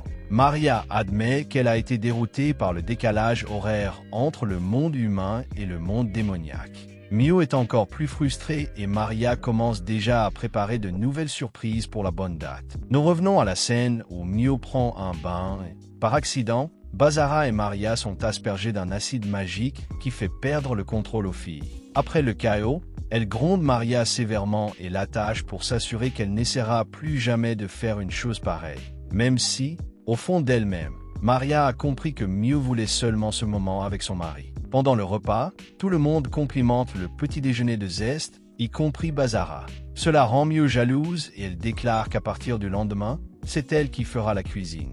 Maria propose qu'ils se relaient tous à la cuisine, une idée qui finit par être acceptée par tout le monde. Soudain, une publicité apparaît pour un parc aquatique ouvert au public, et Maria encourage immédiatement tout le monde à y aller, même si c'est l'hiver. Bazara accepte l'idée, et bien sûr toutes les filles veulent y aller aussi. Ce qu'elles ne savent pas, c'est que tout est surveillé par un oiseau du royaume des démons. À la piscine, les filles apparaissent en maillot de bain, attirant tous les regards, jusqu'à ce que Bazara croise Takabana et Kajira, qui étaient aussi là, et tombe sur Takigawa. Ce dernier lui révèle qu'il a été nommé superviseur de l'enfer et qu'il doit rester là où il est. Le groupe profite de la journée pour s'amuser, tandis que Maria prend des photos jusqu'à ce qu'elle soit interrompue. Soudain, les cloches d'une église voisine sonnent, et en entendant le son, Mio et Bazara réalisent qu'un mariage est en train de se dérouler. Ils entament alors une conversation sur le moment où ils se marieront à leur tour. Cependant, ils finissent par rencontrer Izugawa,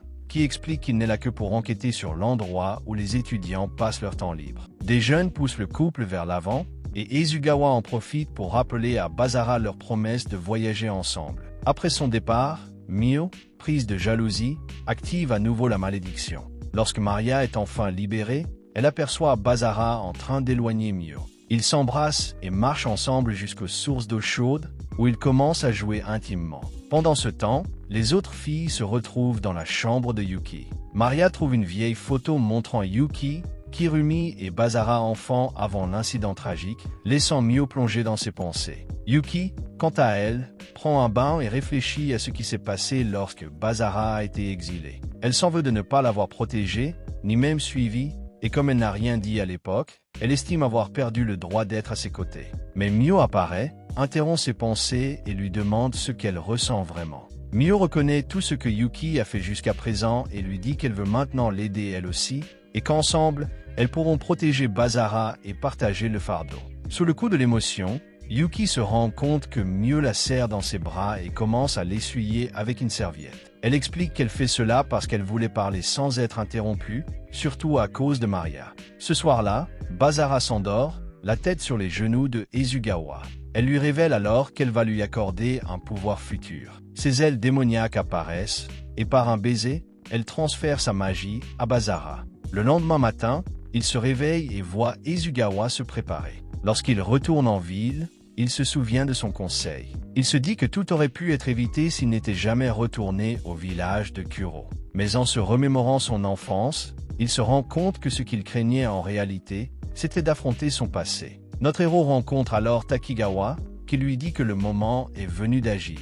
Peu après, les deux hommes mangent ensemble et discutent des prochaines étapes concernant le village de Kuro. Takigawa révèle qu'il est inquiet de l'attitude de Basara envers la faction et craint qu'il ne commette une erreur qui pourrait tout compromettre. Il précise qu'il n'est pas l'ami de Basara, mais qu'il est chargé de le surveiller, et que s'il le faut, il détruira tout pour protéger Mio. Pendant ce temps, les filles s'affairent à préparer de nombreux plats pour Basara. Zest remarque qu'il prend son temps, et Kirumi commente qu'elles sont comme un groupe d'épouses qui attendent que leur mari rentre à la maison. Cela incite Maria à suggérer avec enthousiasme qu'elle devrait toutes l'épouser en même temps. Peu après, Basara et Takigawa arrivent dans un parc abandonné où une bagarre éclate. On peut voir que Basara se bat pour protéger son avenir aux côtés des filles. Bien que Takigawa ait d'abord le dessus, Basara parvient à esquiver ses attaques. Pour tenter de le déstabiliser, Takigawa utilise une technique et invoque un clone de Basara, ce qui empêche le vrai Basara d'activer sa transformation de bannissement.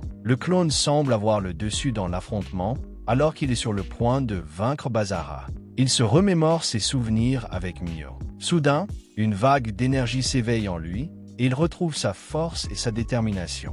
Fort de ce nouvel élan, Basara vainc le clone et pointe son épée directement sur Takigawa, déclenchant une explosion de puissance. La scène revient à la réalité, Takigawa reconnaissant qu'il ne peut ni le battre ni l'arrêter. Il admet alors qu'il permettra à Basara de faire tout ce qu'il veut, à condition qu'il garde une forte volonté. De retour à la maison, notre héros est surpris de trouver les filles habillées en mariée. C'est une idée de Maria. Bien sûr, elles expliquent qu'il s'agit d'un rituel symbolique pour renforcer les liens familiaux et la confiance en tant qu'allié. Mio commence à se battre avec Basara, disant qu'il risque toujours tout pour elle et se demande si elle a vraiment le droit de se battre à ses côtés. Cela active sa malédiction. Basara se dit alors que le village des héros le considère peut-être comme une menace et qu'il serait préférable qu'il fasse cavalier seul. Mais Yuki commence également à le blâmer en activant sa propre malédiction, suivie par Zest et Kirame. Elle déclare toutes qu'elles veulent être avec lui et se battre à ses côtés. Touchée par la détermination des filles, Basara accepte et leur dit qu'elles peuvent l'accompagner. Il les embrasse l'une après l'autre, affirmant qu'elles font désormais partie du même lien, comme si elles étaient ses épouses. Avec l'aide de Maria, les liens entre eux s'intensifient. Mais maintenant, il doit aussi calmer le cœur de chacune d'entre elles. Par la suite, toutes les filles semblent détendues et heureuses. Basara s'excuse auprès de Mio, réaffirmant qu'il les considère toutes comme sa vraie famille. Tout le monde est prêt à partir. Mio avait préparé beaucoup de nourriture pour le voyage. Mais bien sûr, tout le monde a commencé à manger avant l'heure. Finalement, Basara se lève et déclare « Il est temps de partir ». Et c'est ainsi qu'ils partent ensemble, fin du paquet. À la prochaine fois.